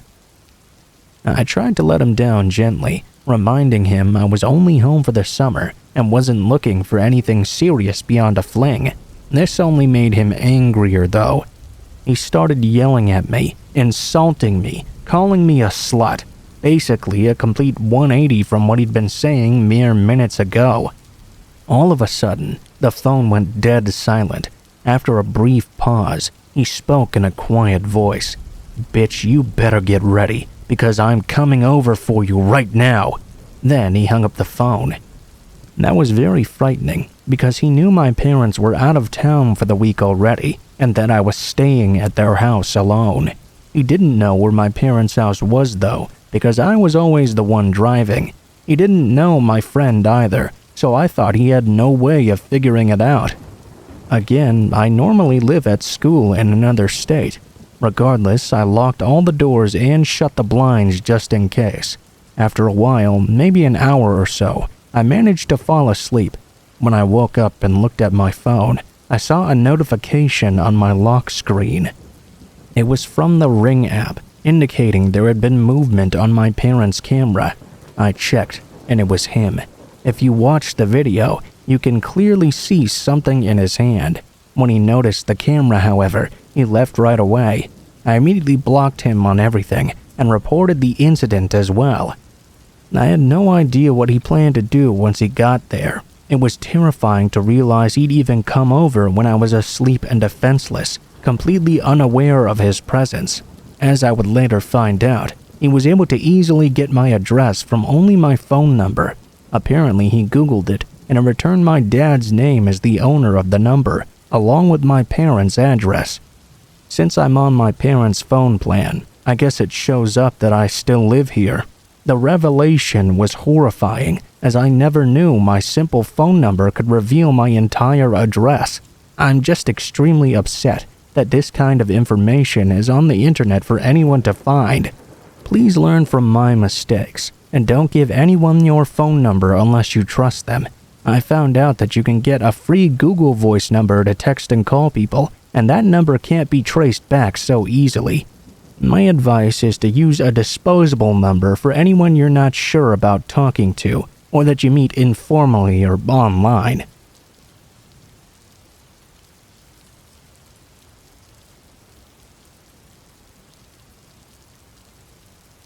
A few years back, when I was around 18, I entered a very rebellious period of my life. I've always been a prodigy child, always did as I was told. Never stayed out too late, didn't smoke, didn't drink, scored the highest in all my classes. All my family, my friends, and my friends' families thought I was the perfect kid. But then, something changed. I was on a lot of medication due to my health, and started going through bouts of depression. I started acting up like never before. I stopped going to school, I would stay in bed all day, and I didn't talk to anyone. Slowly over time, I started talking to strangers online instead. Initially, it was just talking to them online. I would talk to a few people until I found someone interesting. I would dedicate all my time to talking to them till they no longer held my interest. Then I moved on to the next person. This went on for about a year, and then I eventually started meeting these people in person as well. Most of the meetings were sexual, and I was very reckless. I slept around with more people than I'd like to admit, and regardless of my lack of concern for my own safety, I somehow never met anyone that had any evil intentions. We'd meet a couple of times, do the dirty, and that was that. That was until I met this one guy. I was talking to a couple of people at the time. I wasn't interested in any sort of relationship, just sort of hoeing around. This guy starts talking to me and asks me about my hobbies, my interests, what I do. I told him I don't smoke or drink, and he was quite shocked. I told him it wasn't that I'd never done it. I tried, but it just felt like it wasn't my thing. We talked for a couple of weeks, and I ended up talking about how I'd been going through depression, and at first he listened. Eventually, he started telling me I should try smoking to relieve my anxiety and stress. I had always turned it down, but he was relentless. After a month or so of talking online, we decided to meet. We never had any sort of sexual conversation or anything, so to me, we were just going to meet as friends. I was supposed to meet another guy as well, an acquaintance, for something I needed. I suggested to the online chat guy that we meet briefly for lunch, then he could drop me off at the other person's place. He agreed, and we decided on where to go. The day we were supposed to meet, we met at a local cafe. We had brunch, and I got in his car for him to drop me off at the place I had to go to. It was a good 45-minute drive or so I put on some music and decided to relax. About 5 minutes in, though, he offered me a cigarette. I declined, and he insisted, and kept insisting until I eventually gave in and agreed. I opened the box, and there was only a single cigarette in there. I told him it was his last one, and asked if he was sure he wanted me to smoke it, since he would have enjoyed it far more than I. He said yes. I took the cigarette out, but I could tell that something was off about it. It didn't look like it was store-bought. Rather, it looked like it had been rolled by hand.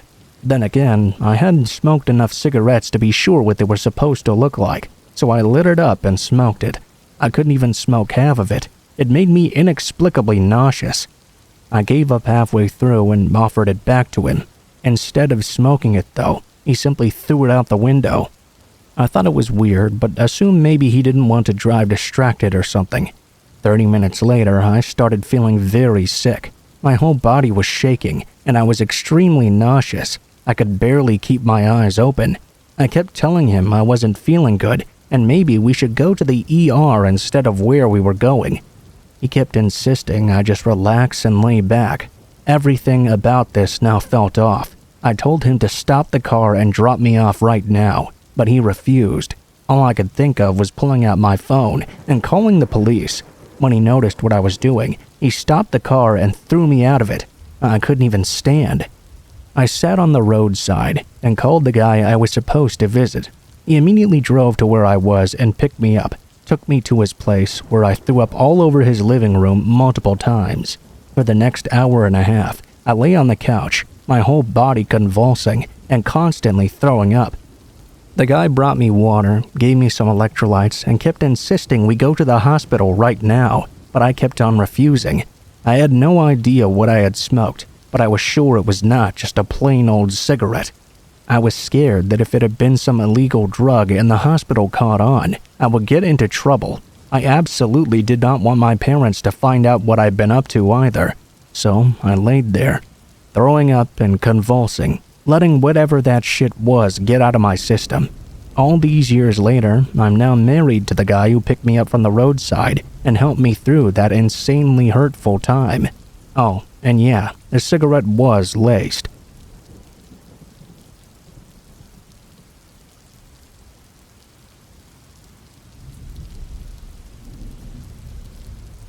My husband Jim and I own an antique business in a big old bizarre barn of a building. 5 floors with multiple other tenants, including a restaurant. Halloween was a Monday last year. We locked up the business at 5 p.m. and went to an early dinner across town. Then, though, we got a call from Sonitrol, our security monitoring company. It was at around 6:30, I believe. Motion detection on the lower level. Then we received another. We left in a hurry to figure out what was going on, but we thought it was probably just a bird or a rat or something. We don't have rats, at least I didn't think so, but something small like that. Maybe even a stray cat or something. It was way too early in the day for a break-in after all. I went inside the main level upstairs and disarmed the alarm quickly. I started fumbling with the keys and the big iron gate, one of many that separate the floors at night. Jim checked the perimeter outside for any signs of a break-in. Nothing. All the doors and windows were intact and locked up. Definitely a small animal. Dusk was long gone by now. The shadows had settled in and taken over. Wardrobes loomed in the darkness. I headed down below to the location of the alarm, trusting Jim would follow me. I'm accustomed to the building after dark, so I turned on my phone light, not the overheads, and walked around boldly like I own the place. I looked in the corner with the motion detector, but there was nothing there. I turned and went the other way, while Jim poked around a few aisles over, and there I found it, a burglary kit, sitting right in the middle of the floor. Bolt cutters, fire extinguisher, lockpicks, just sitting there waiting for someone. I'd never gotten a bigger case of sheer terror so fast. After all, there were no broken windows or doors, so he must have still been there, in the dark with me. I whispered, Jim, hurry up! You didn't hear me though. I literally couldn't scream. Just like in those stupid dreams, my voice was stuck in my throat. It was just me, the burglary tools, and a hostile presence lurking in the shadows, probably watching me. Finally, 1,000 years, or maybe 10 seconds later, Jim wondered why I'd gotten stuck in the hallway and came to see what was going on. He saw what I was pointing at and whispered, "Ah, fuck." We bolted out the front door to call 911 and wait, and abandoned the building to the burglar. About 5 minutes later, the police showed up and were initially pretty unimpressed with our find of the burglary kit. That is, until we pulled up the security footage to see what really happened, and that revealed the actual horror. I saw the face of my new sleep paralysis demon. So, this guy who broke in, right? He was built like a lean, mean brick shithouse. He was crouched on a landing behind a bookcase while we were closing, watching me and all of my staff lock up. He sure bided his time. Then, as calm as could be, he walked out and went to the men's restroom in the hallway downstairs. That area wasn't set for motion detection for a variety of reasons. He spent a while in there, moving around with the door open. He was constructing a mask or something. He looked right into the camera barefaced, then slipped his mask on and put on some gloves as well. He stacked a few vintage suitcases in front of a tall iron gate and hopped right over it like it was nothing.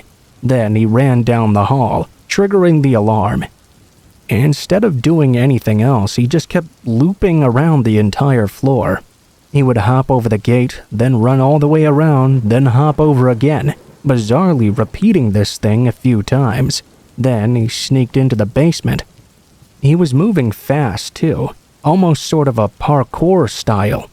He got out his tools and peeled apart one of our steel lockboxes, then stole a handful of our keys to access showcases. At this point, he'd heard me fumbling with the gate after arriving.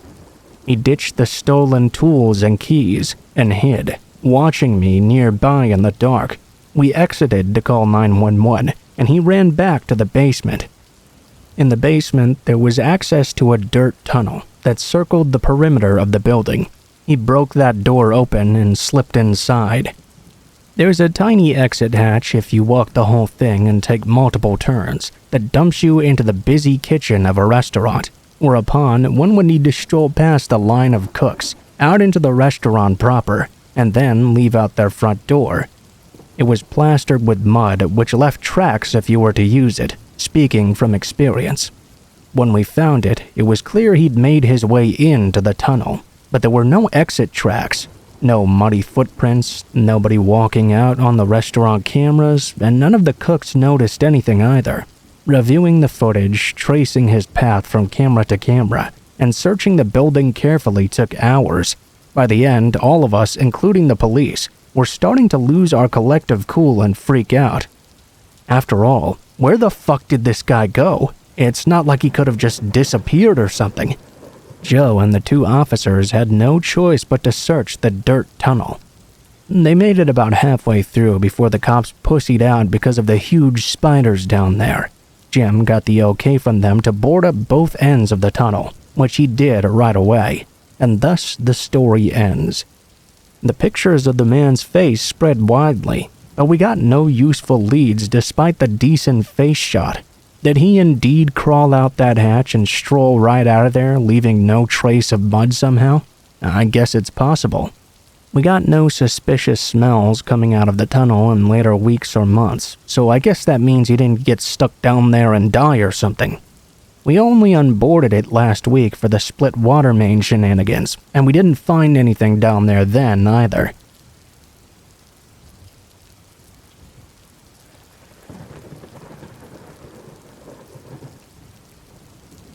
This is a really weird story that took place when I was much younger.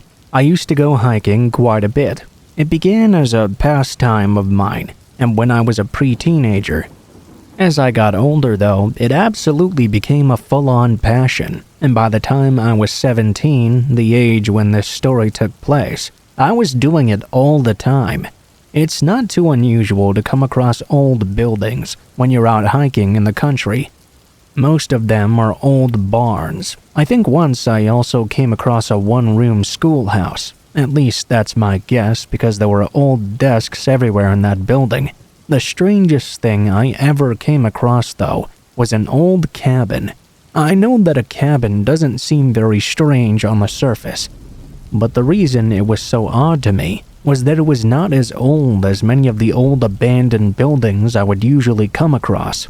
It was still apparently abandoned, though. There were bushes grown out all over the place, and over the porch as well. There were actual pots on the porch that were supposed to have plants in them, I guessed, but they had died a very long time ago, leaving only dried out husks behind. In comparison to most of the abandoned buildings I've seen in my life, this one would likely have been far sturdier and easier to explore. I opened up the door out of curiosity, only to find it was not locked. Looking inside the cabin, I could tell it was definitely abandoned. There were huge cobwebs all over the place. Moss had overgrown many of the areas as well. There was some old, rotted-out furniture in the place too. But really what caught my eye was a trap door. I went over and, with relatively no difficulty, pulled it right open. About halfway down the steps, I pulled out my flashlight and found my way to the bottom. I set out to explore the basement, and I immediately wished I hadn't entered. Hell, I wish I'd never gone to that basement to begin with. Double hell, I immediately wished I had never gone into that cabin. It was obvious that although the cabin may have been abandoned some time ago, the basement clearly had not been. It was completely full of weapons. Tons of weapons hanging from every wall. Knives, swords, rifles, shotguns, machine guns. Hell, just about anything you could think of, I saw it down there. These weren't old things either. In fact, the basement of the cabin was pretty much perfectly kept up, rather than the rest of the place. There was even a desk and a working electricity generator. When I finally got over my shock at what I'd seen, I decided I needed to get the hell out of there before whoever owned all these came back and saw me. I ran up the stairs, which was a feat in itself. I ran out onto the porch and practically leapt right off it and out into the forest. Then I kept running. I didn't want to take the chance of running into anyone at all. At one point, I was about to stop running, but when I started to rest for a few moments, I could have sworn I heard someone walking around in the woods around me. I couldn't risk it, so I immediately took off again. I ran as fast as I could, only pausing momentarily here and there to catch my breath. By the time I got home, I was wheezing and breathing extremely hard. When I finally got back, I was relieved and exasperated. I relaxed in my backyard and told my dad what was going on. He didn't do a damn thing about it. He gave me the excuse that you don't really mess with people out in the woods, and that was it. I don't know, seems kinda stupid to me. Who knows what was going on out there? And I think my dad had an obligation to tell someone.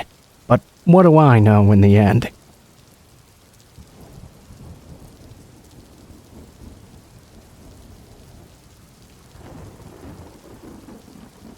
When I was young, I used to babysit my brother and sister. I was about 15 at that time. I'm 35 years old now for reference. I'm the oldest, and my sister Jessie is 3 years younger than I am. My brother Charles is 10 years younger than both of us. I would babysit a lot for them because our mom was a single mom and would work nights often. I babysat them from time to time since I was 10 years old. We never really got scared, and we're used to being by ourselves.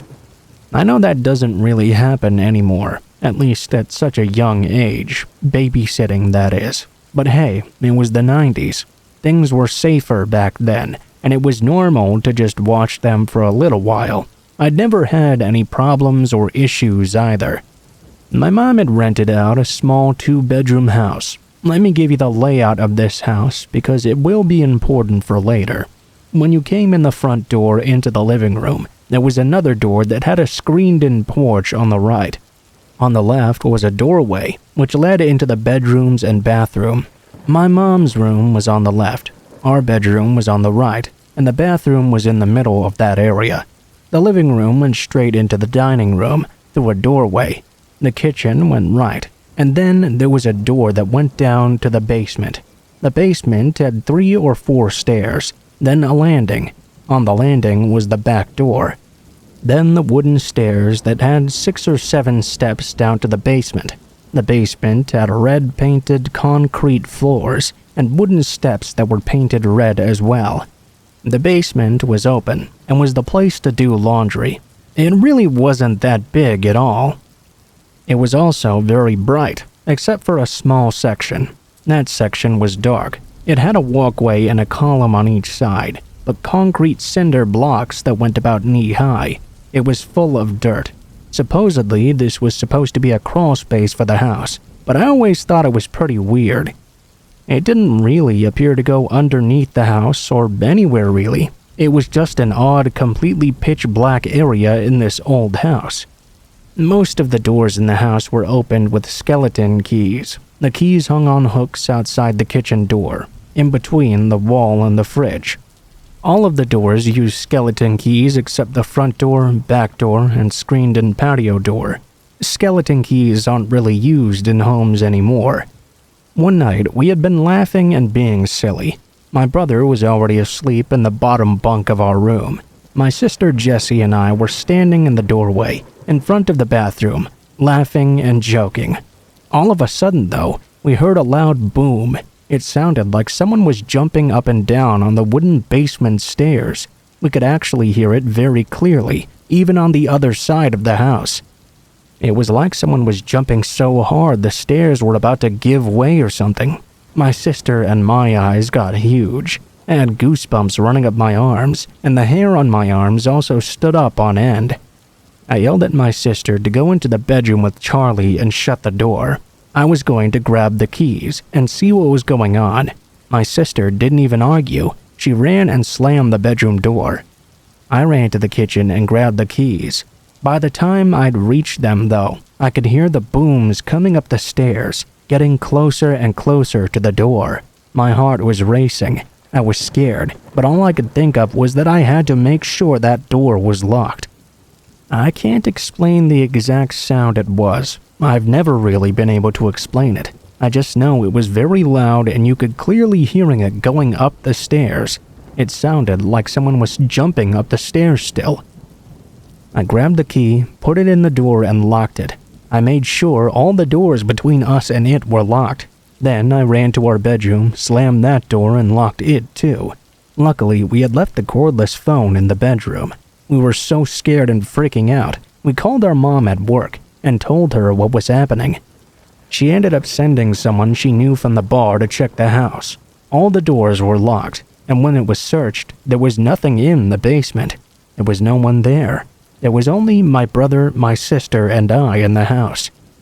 We ended up moving out of that house about 6 months after that for a bigger place that had 3 bedrooms.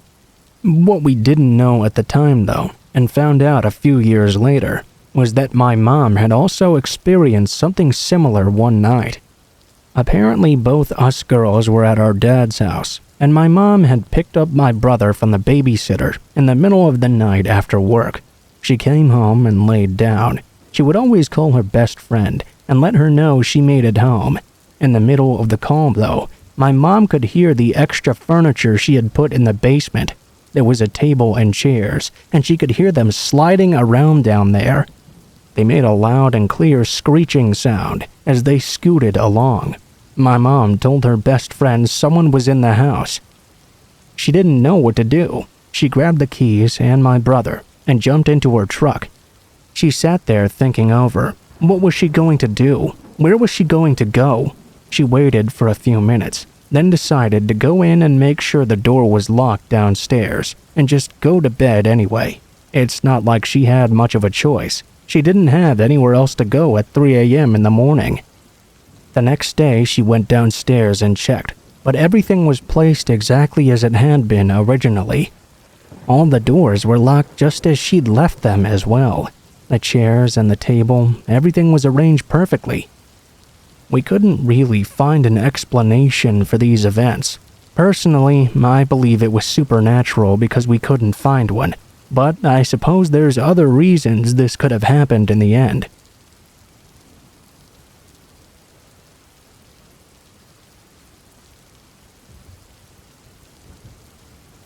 Our family vacation of 2018 would be the worst vacation of our entire lives. My first mistake was driving. In my mind, the whole ordeal would be much easier if I did. I wasn't counting on my back acting up so much though. This made the 4-hour drive seem like an eternity. By the time we'd made it there, Christy and I could barely walk. Most of my holiday was spent in bed watching TV because of this. My wife did a great job handling the kids alone, but that didn't mean everything was smooth sailing.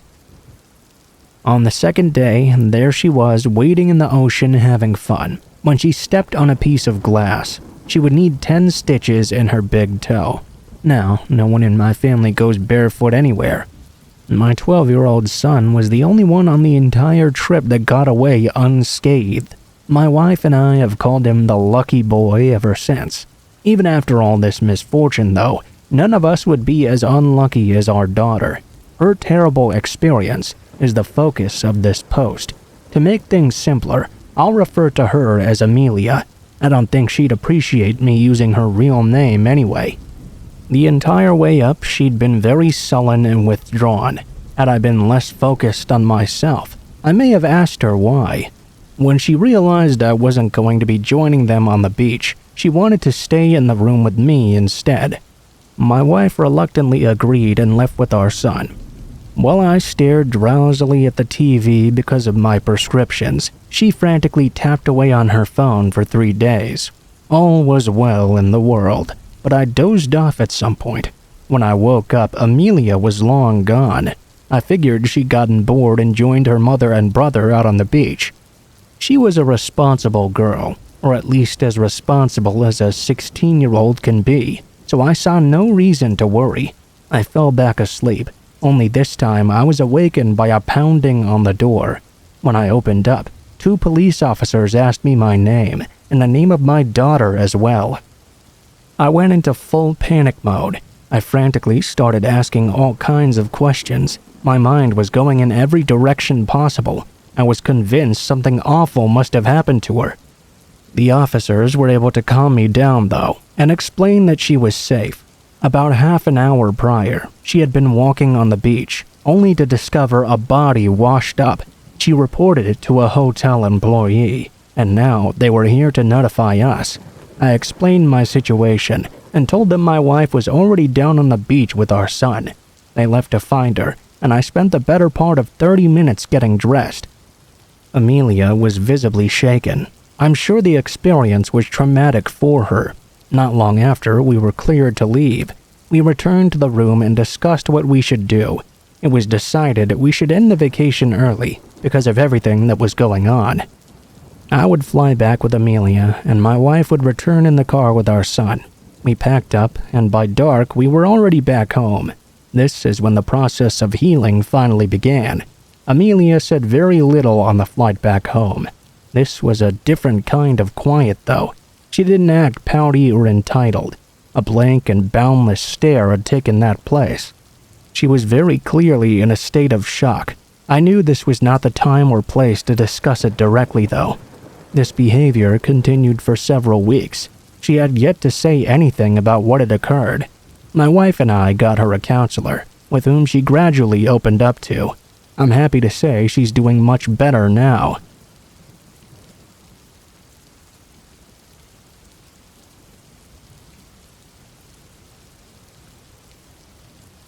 This was a few years ago. It was pretty late out, past 1:30 or 2 a.m., I believe. I was living with this boy who was pretty abusive, and he had gotten really jealous at this party we were at earlier that night. Not even an hour after we'd gotten home, he tossed me out onto our front porch and locked the door behind me. I was knocking and pleading for him to please let me back inside. I was still wearing what I'd worn to the party, and it was freezing out that night. I wasn't sure what to do. He had my phone, my purse, and my wallet in the house with him, so all I could do was sit on the porch crying. When he turned off the lights both outside and inside, I knew he was not going to let me back in. I felt so helpless and cold. I thought about knocking on a neighbor's door, but I had anxiety about waking any of them up and causing trouble for my boyfriend. Instead, I decided I would try to walk to this gas station and motel less than a mile away, so I could use their phone to try and call a girlfriend of mine and see if I could sleep over with her instead. Ironically enough, the road I was walking on, Donner Pass Road, was so freezing cold that it was fitting. But anyway, a little bit into the walk, this tall white pickup truck was approaching on the opposite side of the road I was on. I tried not to make eye contact for obvious reasons, but then I heard the truck stop and begin to make a U-turn. My heart began to pound fiercely. I froze up and forced myself to speed walk at the very least. The truck pulled up to me, and this guy rolled down his window and asked what I was doing out this late at night. I told him how I was going to meet my friend at the gas station, and she was expecting me quite soon. He smiled and offered me a ride. I said no thank you, citing that I didn't like to hitchhike. Well, that's good. I don't pick up hitchhikers or anyone. You don't look like a hitchhiker, though. You just look like someone who needs some help. He kept on driving next to me and told me I shouldn't think he was a creep. He pulled out what looked to be a police badge and told me he had just gotten off duty, which is why he was in civilian clothes and out so late. He said he wouldn't mind driving next to me, just to make sure I got to where I was headed to safely. I was very naive and a bit too trusting of his kindness and credentials. When he offered me a ride again, I said it would be nice because the gas station wasn't that far anyway. He popped the door open and I hopped in. The radio was down low. It was a little bit messy inside. The ashtray was full of cigarettes, and there were tons of newspapers lining the passenger floor. I was moving my feet when some of the papers shifted, showing a pair of handcuffs, some coffee cups, empty water bottles, rags, a highlight-colored bandana, and some various other garbage. He apologized, saying it was a truck he took out hunting, but it was super warm, so I was happy for that. And I didn't mind the mess at all. He told me his name was John.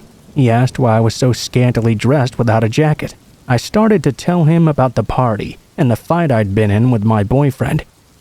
He was super charming and attentive. He even joked that he could go back and arrest my boyfriend right now if I wanted.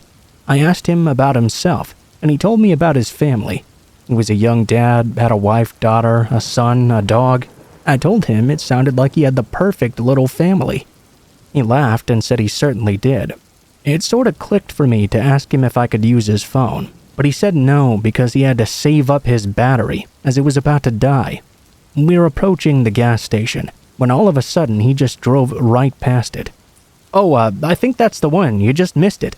But he didn't answer me.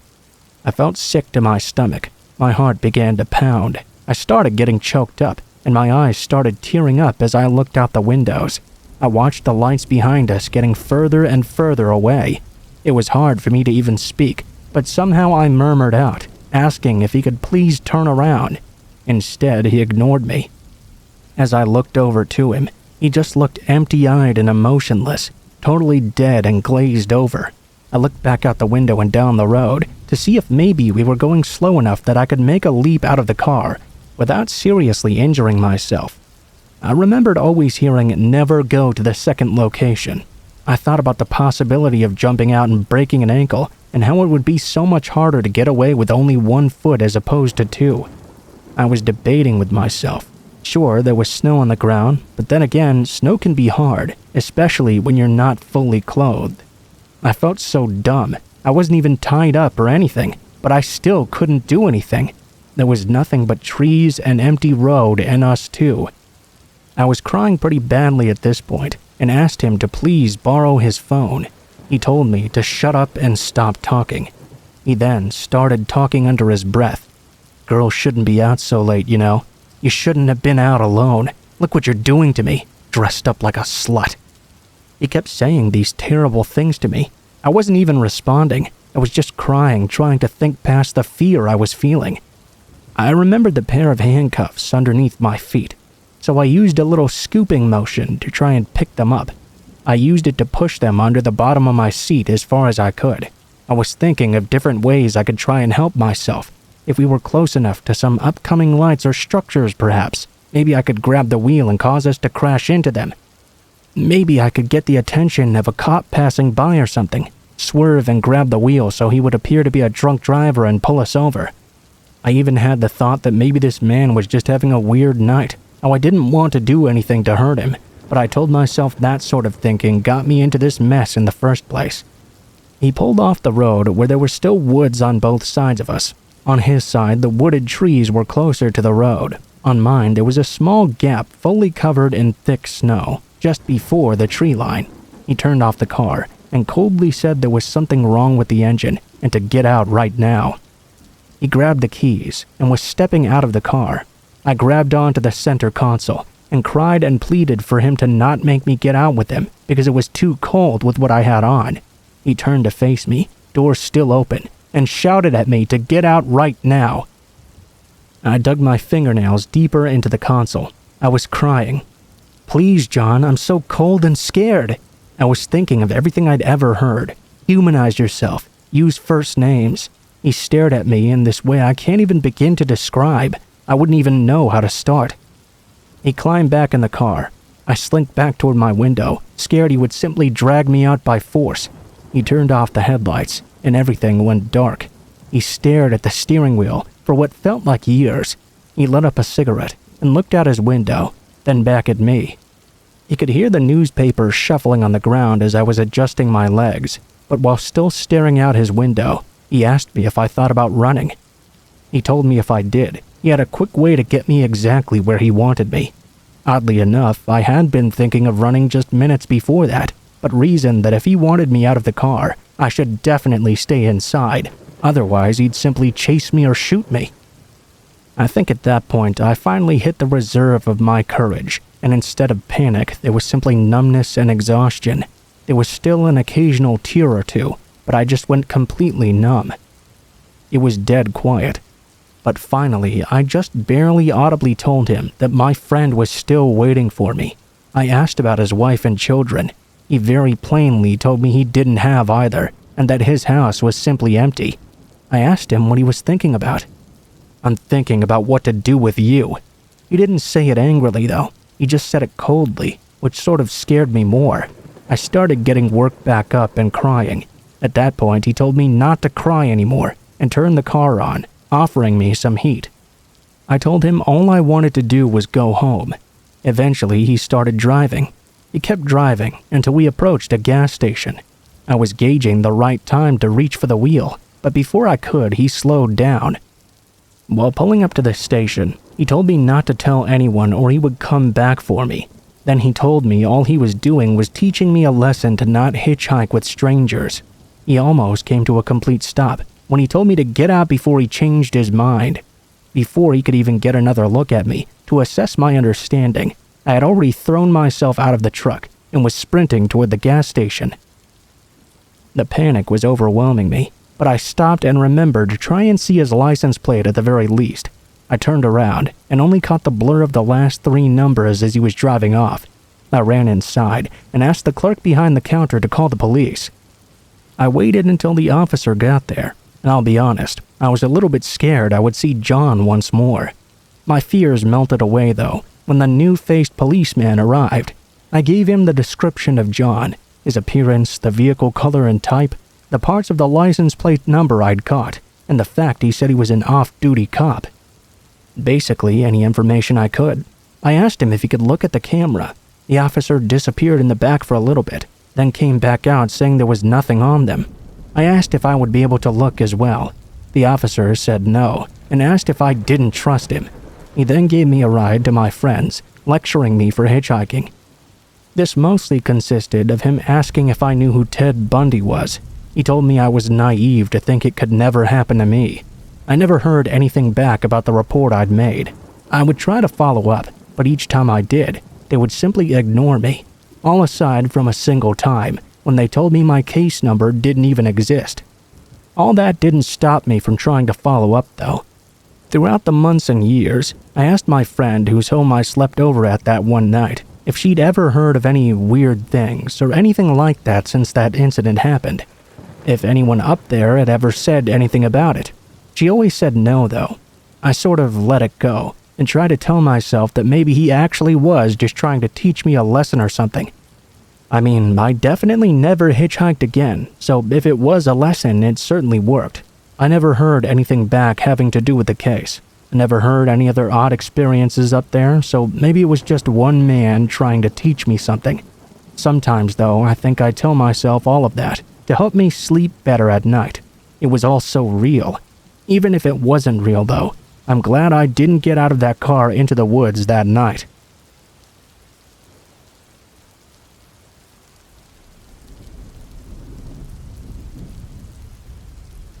I have kind of a weird story to tell. I've only ever told one person, as honestly, I didn't realize how strange the entire situation was until I brought this up to a friend of mine. This happened a few months ago, and at the time, I had just recently been fired from my job. I had been working there for several years, and so the abrupt firing caught me by surprise. I thought everything had been going all right for me, but just like that, they told me to pack up my things and leave right away. Honestly, it made me feel pretty bad. Rather than spend some time trying to find another job immediately, I spent a few weeks moping around my house and not doing much of anything. I had lost both the strength and the will to do anything, especially look for a new job, though at that dark point in my life, one of my close friends tried to help me out. This friend reached out, telling me that a position at one of her other friends' companies had opened up recently. It was nearly the same as the one I'd been fired from, so right away it seemed I'd hit the jackpot. All seemed perfect, though there was still something in my mind saying this was a little bit strange. My friend, who I won't name for privacy's sake, had always been a little bit on the shady side. Maybe they just weren't the most open person to talk to, or maybe they were just simply reserved, but there always seemed to be something a little bit off about them. For the sake of my future, as well as a potential job opportunity though, I put that out of my mind and focused on applying. In just a short time, I'd gotten out of my slump pretty fast, and was preparing for this new job and a new start as well. My friend sent me the phone number of the company, and told me the hours I would be able to call them at. I woke up as early as possible on the day I was going to give them a call, readying myself for the always nerve-wracking interview I was about to have. When the time was right, I called the company, and before I knew it, I was connected to your average phone-answering secretary, it seemed. The fake peppy voice she put on made me feel that I'd had the right number straight away, and I told her the reason I was calling. She was quick to begin asking questions afterward, taking in all my basic information. Name, phone number, just like every other company did as standard procedure. I replied with all the information she was seeking, along with answering a few more filtering personal questions she asked, like what experience I had and any prior jobs I'd had as well. I sat on the call for some time answering her questions before she said she'd gotten all the information she needed out of me. At the end of the call, she informed me that 2 days from then, I could come in for an in-person interview. I remember hanging up the phone and sitting still for a few moments after. I was as happy as I could be. After going through such a tough time unexpectedly, it felt like I was really getting somewhere.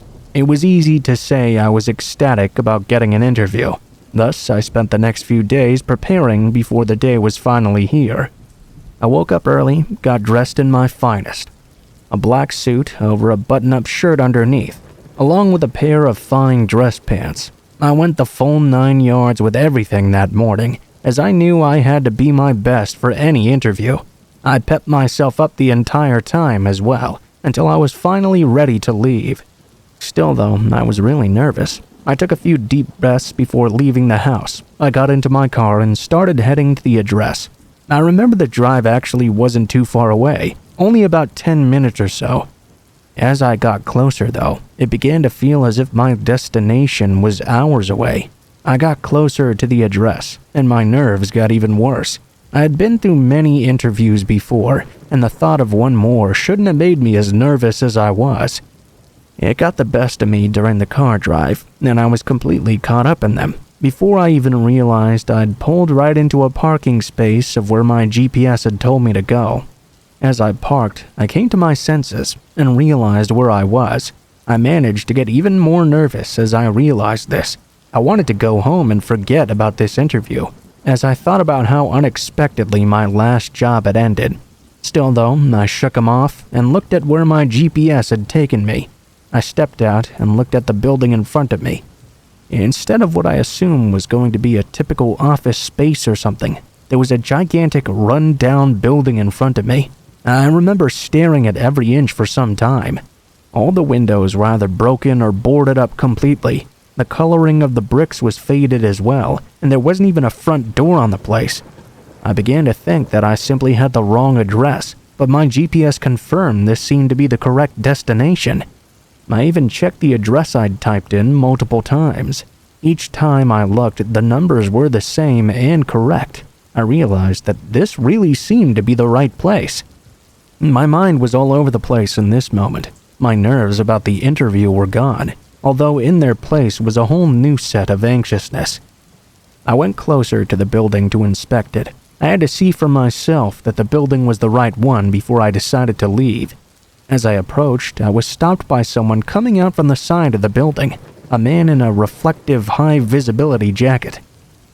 "Hey, what are you doing here? This is a construction zone," the man yelled. I was even more confused. I understood what he meant though when I walked closer to him and caught a peek around the other side. There was indeed a construction crew with tons of heavy machinery just sitting there.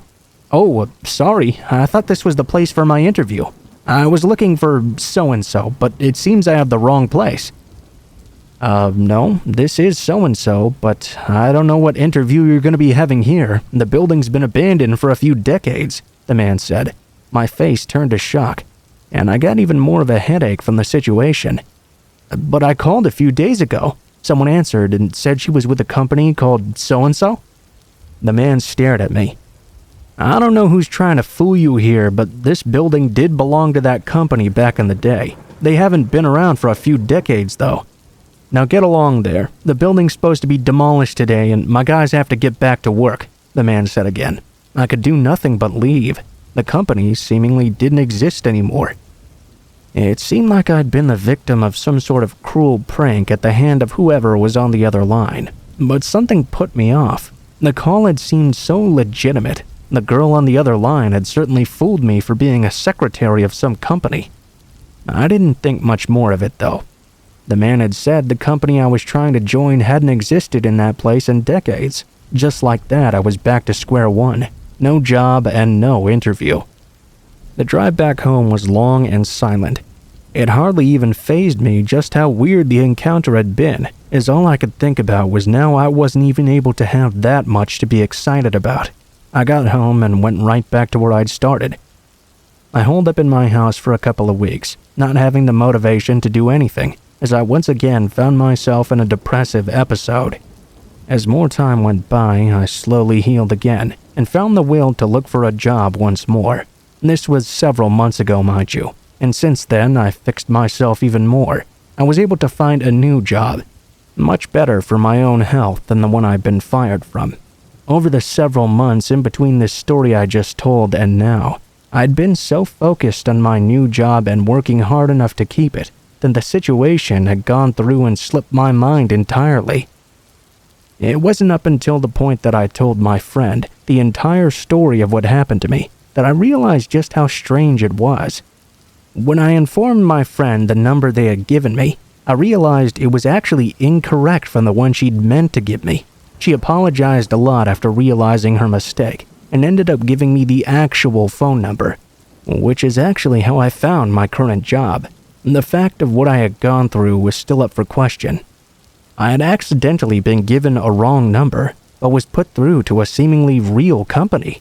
On top of that, I even got told to come in for an interview to a real address, and for a real company that once existed, even if it no longer did. The whole situation is just kind of a big mystery to me. My friend and I threw out many ideas, some that were pretty ordinary like a simple prank call, and some that were farther out. You know, some like how I could have gone through an insane phenomenon like time travel through a phone call or something. Some of the ideas were of course ridiculous, and even now I have no clue what happened to me on that day.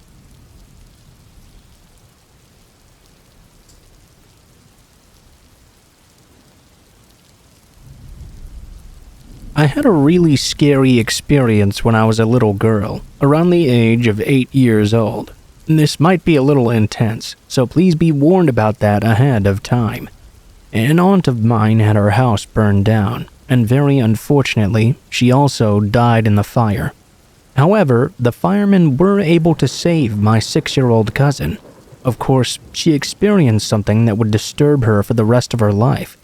My aunt had been a single mother. She hadn't seen or heard from the father in years, so he wasn't able to take custody of his daughter. For a while, she came to live with us.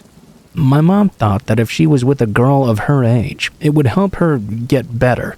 It was really hard living with her and trying to get her to do anything.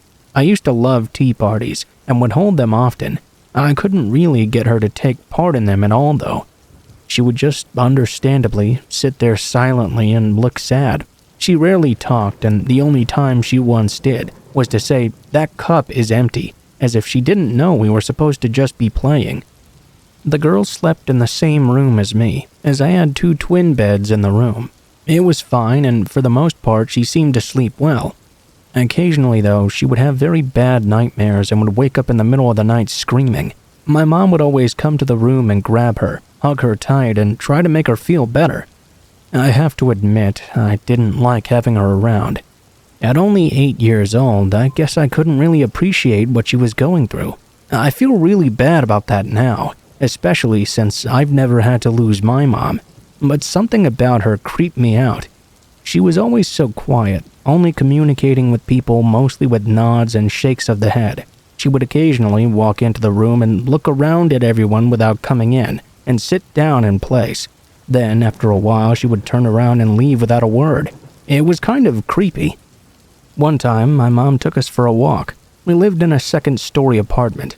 When we left the apartment, she stopped and looked at the window to it.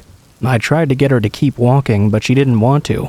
My mom didn't notice at first, and didn't notice when I asked the girl what she was looking at. In a very rare moment of her actually talking, she told me, "Mommy is in the window." Of course, that chilled me, and I didn't want much to do with her. When my mom came over and told us to keep up, she went ahead and started walking alongside my mom.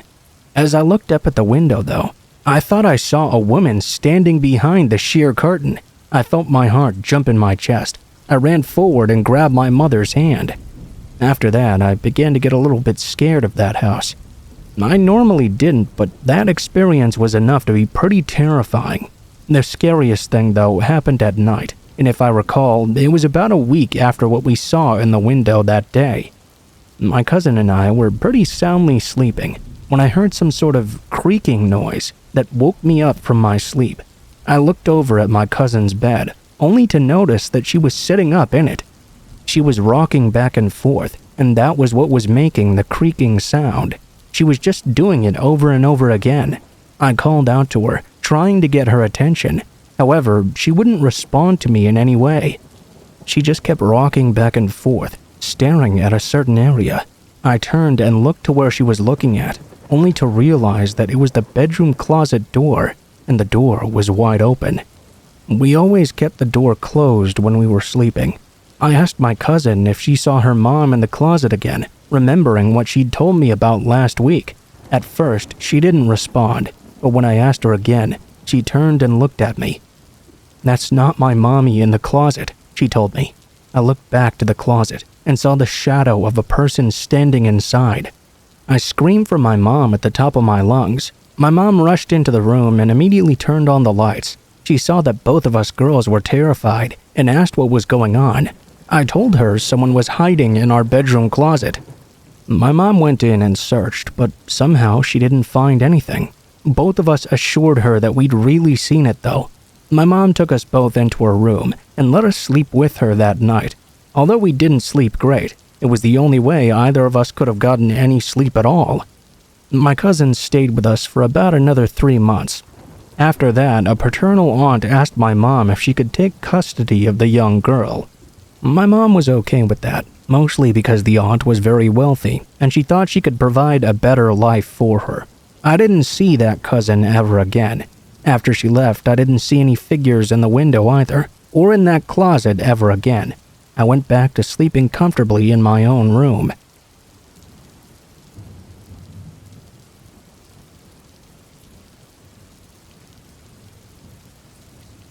I'm a 21-year-old guy, and I've been in a relationship with my 21-year-old girlfriend Lisa for a couple of years now.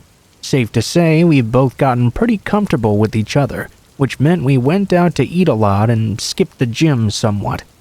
Within the past year, we didn't gain much weight, but we both did lose a lot of muscle. And at the time of this incident, we both decided we wanted to get back into the gym and have a healthier lifestyle together. We figured we could make it something like our New Year's resolution. I never really did resolutions in the new year, but my girlfriend was very adamant, and I'd do whatever it took to make her happy. She had started getting really serious about this, making meal plans, doing research for different workouts we could do together. I thought it was really great we were going to do this. I was super optimistic about it, and the last thing I would have thought would happen to us, well, it did happen. When January 1st rolled around, we spent the day researching different gyms near us and the classes they offered to try and narrow down which one we wanted to try out. It was a little bit difficult because we both wanted very specific things and not all were offered at the same gym. Me being the kind of guy that will always try to please his girlfriend though, I just told her we could go to the one that offered what she wanted and I'd be willing to try something new. It was actually just around the corner from our house. We lived there for a few years, and within that time, we'd had no issues. We actually ended up liking it a lot. On January 2nd, we went to that gym and signed up for their 3-month plan. We didn't want to risk signing up for a year if we didn't like it.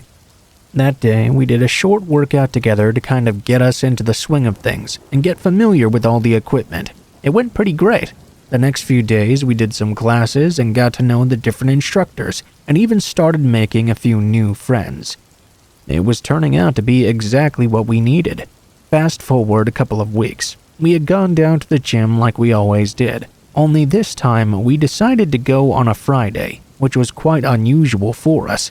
Lisa usually worked Fridays, and I didn't like to go without her, so I stayed home. This week she had the Friday off though, so we happened to have time to go. We didn't realize, but Fridays are their weightlifting class days. When we walked in there were all these huge bodybuilder-type guys strutting around the gym. Lisa and I both commented to each other that it made us feel a little out of place. Nevertheless, we started our own workout for the day and tried to ignore these huge muscle men all around us. I'd say about 30 minutes into our workout, I noticed one of the bigger guys staring at Lisa, and I mean just unashamedly staring right at her. He even looked at me noticing and smirked, like he knew I could see what he was doing, but he didn't seem to care. That's when he walked right up to us. He walked right past me and stood in front of Lisa. "Hey honey, want a real man to show you how to tighten up that little body of yours?" Lisa looked at me. Of course, she was uncomfortable by this comment. I was worried for both of us at this point. Clearly, this guy didn't respect anybody, and he was quite huge. If he tried to fight me, he could probably pop my head like a grape. Dude, she's with me. Can you leave us alone?" I tried to talk as calmly as I could, but I knew I came off as more nervous than anything. "Hey, would you let the lady speak? I think I know what she wants." He didn't even look at me when he said that. He just stared down at Lisa. When I looked back toward her, she was now staring directly at me, with water beginning to pool in her eyes. Lisa was not one for confrontation. She really didn't like attention at all. I tried one more time to get this guy to leave us alone. I grabbed Lisa by the arm and lifted her off the yoga mat she was sitting on. We took steps away from the man, and in the most serious tone I could muster, I said, "Leave us alone already. She isn't interested. You're being hella rude, dude. Just go back to discussing doping with your buddies or something. Clearly, that's what you're really interested in." Now, I will say that probably wasn't the smartest thing to say to a man clearly abusing steroids. I should have known making him angry would cause a further problem. His testosterone levels must be through the roof for him to do what he did. He started walking away, and I thought that would be the end of it. I turned towards Lisa and told her we should get going and would come back another day. Only she didn't answer me. Her eyes went wide, and she told me to look out. Next thing I knew, a dumbbell came flying right past my head and shattered the mirror in front of me. I turned around quickly and saw the same guy picking up another dumbbell to hit me with, getting ready to throw it, before his friends all tackled him. Lisa and I quickly picked up our things and ran towards the office to tell the manager what had happened and have them phone the police. When the police got there, they arrested the man, who was subsequently banned from the gym. We decided to press charges, but were informed we probably wouldn't hear anything about the case for a couple of weeks while it was being processed. And they were right. For the next couple of weeks, we heard nothing about the man. We did ask the police department, though, to let us know if he was released. We didn't really think he was going to do anything, having calmed down since, but we still wanted to be as cautious as possible just in case. Lo and behold, 3 weeks after the incident, we got a call that he was out, and it freaked us out a little. We figured we would never run into him again, though. Where we lived was a big city, and we didn't really go out much anyways. We continued going to the gym as usual, and nothing like that happened again. We were beginning to feel comfortable once more, or so I thought. A few days passed since the man had been let out, and we had just gone to bed for the night. We were meticulous about closing all our doors and windows and locking everything up. We were actually both pretty paranoid about someone breaking in, since our neighbors had been robbed a few months back. Around 2 a.m., I was woken up by Lisa frantically shaking me, telling me someone was in the house. There's not many things that can make you wake up that fast, but that's definitely one of them. I leaped out of bed and grabbed the bat I kept underneath. I walked toward the bedroom door and opened it just a crack to see out. Man, let me tell you, I was absolutely shocked to see, you guessed it, Roidhead standing in my living room. I shut the door while making as little noise as I could and locked it up. I whispered to Lisa to call the police and tell them someone was in our home. She started freaking out on me, and I had to try to calm her down so he wouldn't hear us. I opened the window that led from our bedroom into the side yard and instructed Lisa to climb outside. After she did, I got out next and made sure to close the window behind us, just in case he managed to get into the bedroom. I didn't want him to know where we'd gone. Lisa called the police and told them what was going on, and they told us to go to a neighbor's house and wait for officers to arrive. Just as we opened the side gate to exit the backyard, I heard a loud crash coming from inside. When we looked back to the bedroom, the man had barreled his way through the door and into the room and started searching for us. Lisa and I rushed out of the yard and banged on our neighbor's door till they let us in. The police were there in 15 minutes, and we watched through our neighbor's window as they escorted the man out of our house in handcuffs. They ended up telling us they found rope, duct tape, and zip ties in the back of his car, along with a gun and a couple of knives. He eventually confessed that he found our names from us pressing charges against him, since that's public record or something, I guess. Knowing our names made it easy for him to find our address online. The police obviously had enough evidence to charge him with home invasion and attempted abduction. His bail was set so high he couldn't possibly afford it, which we really appreciated. He got 5 years in prison, which to us seemed pretty fair, I guess. We moved out of that house and into a different one closer to Lisa's parents, just to be sure he wouldn't be able to find us whenever he did end up getting out of prison. He never really said why he broke into our home or what he was going to do to us that night, but good God am I glad I never had to find out.